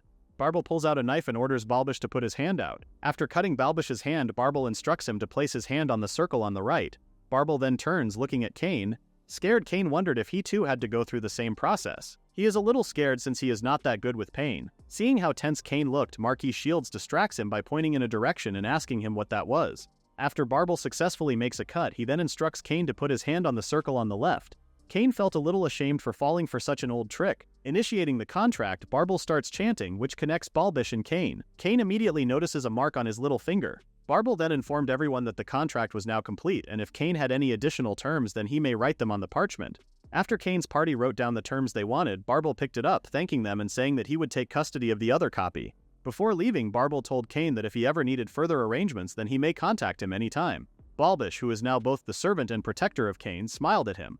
While Cain was not sure how to react as he had suddenly gained his very first retainer, Balbish left for a while to get changed. Since there was still some time before dinner, Marquis Shields, Lydia, and Cain spent a while chatting. Lydia confronts her father for always taking action, so suddenly, Marquis Shields once again apologizes to Lydia. Cain remains silent as he admitted that it had been one surprise after another. The Marquis tells Cain that it is the same for him and that Alice is also quite something else. From what the Marquis sees, Alice resembles Lydia, though not so much in looks but in her overall air and energy. Cain asks the Marquis if Lydia and Alice are really that alike. Marquis Shields responds, yes, remembering how Lydia was a real tomboy when she was young.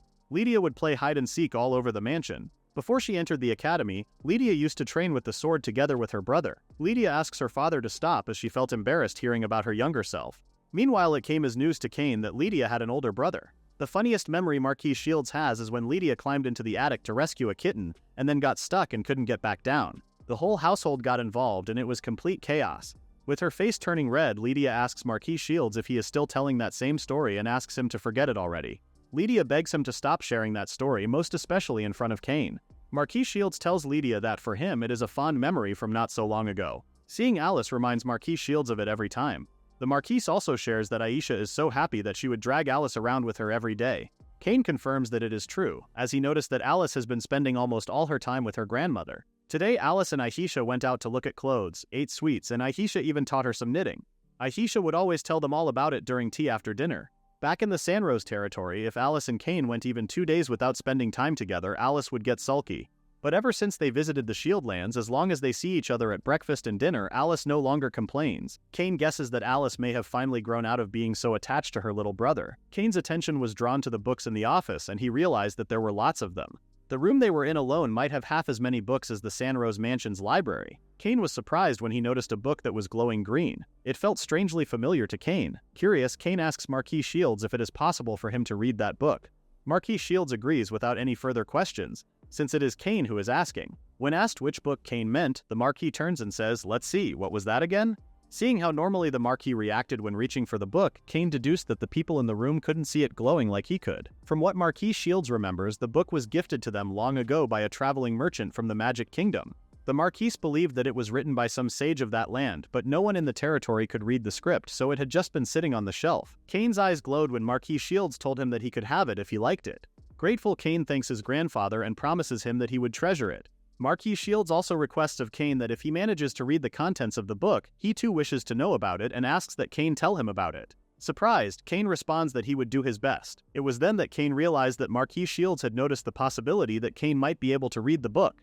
A servant came in after knocking on the door informing everyone that dinner was ready. Marquis Shields suggests that they head to the dining room now. Cain agrees and tells his grandfather that he will just catch up with them after bringing the book back to his room first. Cain was very curious about what was inside and took a quick peek. The moment Cain opened the book, he immediately confirmed that he could read its contents. Cain truly looked forward to reading the book, hoping that there were new spells written in it. After having their dinner, Cain returned to his room to relax. As Cain was about to check the book, he was surprised when he heard something outside.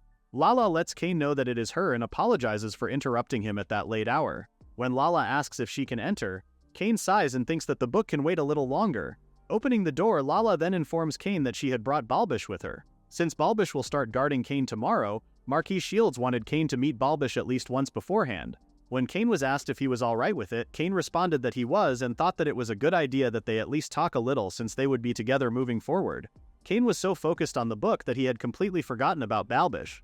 When Lala asks Cain what he meant by talking a little, Cain tells Lala not to worry about it. After reassuring Lala that he will be fine on his own, he then thanks her before she leaves. Lala glared at Balbish while asking him to take good care of Cain. Balbish remains silent while Cain tells him that he does not have to mind that part. Cain believes that introductions are first in order and introduces himself to Balbish. After looking at Cain's hand, Balbish finally spoke up. This surprised Cain, as it was the first time he had heard Balbish's voice. Balbish told Cain that it would be strange for him to say it, and mentioned that his treatment of a slave is rather unusual. Balbish also heard that Cain had become a knight just the other day. Even if it's only for one generation, Balbish mentions that Cain is still a proper noble and that a noble must act like a noble. A little embarrassed, Cain tells Balbish that he is still a kid. Cain admitted that all the common stiff formality that everyone is used to is not his thing.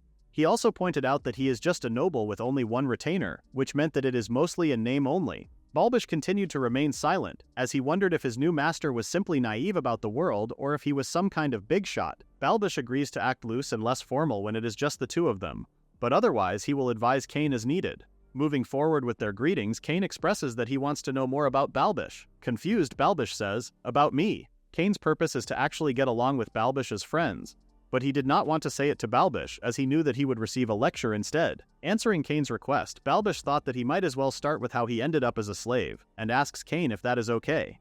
Cain admits to himself that he was indeed curious about it, but he also thought that such a thing was something one wouldn't want people to poke at. Balbish asks Cain if he should not say it since it's not much of a story. Cain immediately responds asking Balbish to share his story. Balbish told Cain beforehand that it was a little long, and asked if he was alright with that. After Cain responded that he didn't mind, Balbish proceeded to share his life story. After Balbish came of age at 15, he left his small village in the dwarf-heavy dormant kingdom and set out for the royal capital to become an adventurer. But before he could reach the capital, the stagecoach Balbish was riding in was attacked by bandits. A passing mercenary company saved them and then escorted Balbish safely to the capital. Balbish hit it off with one of the mercenaries and ended up joining their company instead of becoming an adventurer. Cain's first thought was how Balbish had given up on being an adventurer surprisingly quickly. Through hard work, Balbish eventually rose to become a squad leader within the company. But on the 5th mission after becoming a squad leader, Balbish's unit fell into a trap and was wiped out. As the squad leader, Balbish was captured and taken hostage. One of his fellow comrades was badly wounded. Seeing his injured comrade, Balbish thought that he could have had the mercenary company pay a ransom for him and escaped alone just like that comrade. Instead, Balbish chose to cover that comrade's medical expenses and sold himself into slavery to pay the debt. After that, Balbish was traded from place to place. In the end, Balbish drifted his way to the Shields territory, where he was purchased to serve as Cain's bodyguard. After sharing his story, Balbish told Cain that his story was not really that entertaining. Cain responded, telling Balbish that what he shared was more than enough and had actually put him at ease. Even without a slave contract, Cain could tell that Balbish is not someone who would betray others. In Cain's eyes, Balbish is a kind man who cares deeply about his comrades, and he is glad to be with Balbish from that moment on. Balbish excitedly shared his skills for reference. Balbish has presence detection, presence concealment, physical enhancement, dagger arts, martial arts, arithmetic, metal engraving, and etiquette. Cain was shocked to learn that one person had so many skills. It then came to Cain that Balbish was once a former mercenary squad leader, and should at least have that many skills. Since Balbish also has non-combat skills, Cain believes that he can be useful beyond just guarding him. Cain is truly amazed by it, and tells Balbish that he will be counting on him moving forward. As Cain was about to take his turn to share about himself, Balbish noticed how tired Cain looked and suggested that he should rest for today instead. Cain felt bad for making Balbish do all the talking. Balbish tells Cain that he does not need to worry about that since he plans to learn about him gradually, as Balbish suspects that they will be together for a long time. "I look forward to working with you," says Balbish. Cain felt the same way and agreed to call it a night for today. Pleased with Cain's decision, Balbish bids him a good night. Exhausted, Cain thought that the sage's tome may have to wait for another day. Cain had hoped to meet dwarves someday, but he never imagined that it would happen like this. Looking out the window, Cain was surprised at how clear the stars were that night. Opening the window, Cain enjoyed the clean air that had no exhaust fumes mixed into it. He thought that it was something that he wouldn't have easily experienced in his previous world. As Cain was thinking about quiet and peace, his peace was suddenly interrupted when Alice told him that the night was cold and asked him what he was doing with the window wide open. Cain tries to explain that he merely wanted to look at the night sky for a bit. He also asks Alice to knock first before entering his room. Alice immediately covers both herself and Cain with a blanket, telling him how he is all chilled to the bone. Caught off guard by Alice's hug, Cain tells her that he is having trouble breathing. To Cain's surprise, Alice whispers to him, asking him to listen. Alice reveals that once they return to the Sanroze territory, she will be enrolling in the Knight Academy right away. Once she goes to the royal capital, they won't be able to see each other for a whole year, and that is what really made Alice worry. She is afraid that Cain would end up crying all alone while she is gone. Hearing such news, Cain thought that Alice would soon be the same as his other brothers, away from home. Cain wondered if Alice too would disappear from home as well. Cain looked at Alice and was shocked to see how sad she looked. He then asks Alice to lift her head as he pointed out that it would be a shame not to look at such a beautiful starry sky. He also reminded Alice that it was she who had told him long ago that their mother, Reno, is watching over them from above the night sky. Whenever Cain felt lonely, he would remember that and look up at the stars. Alice smiles after being told by Cain not to worry anymore. Alice agrees with Cain that their mother, Reno, is always with them, which makes her certain that things will be fine. However, she still asks that Cain write her a letter if it would get too hard for him. Cain responds yes. So that Cain won't feel lonely tonight while he sleeps, Alice decides to stay with him. It was chilly outside, and being apart from Alice would definitely make him a little sad, Cain thought. But the gentle warmth he felt that night made Cain decide that he would remember it for the rest of his life.